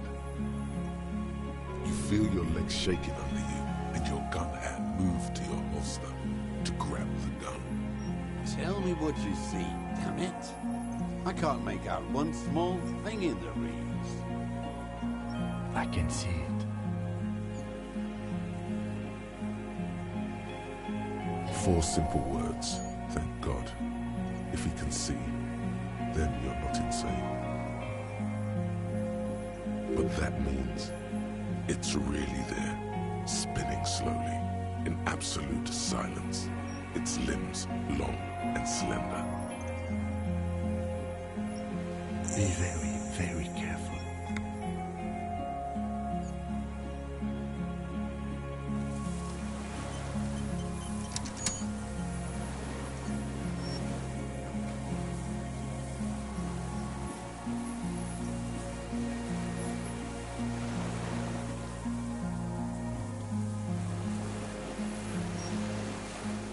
And with that, I am afraid I will be ending the stream there.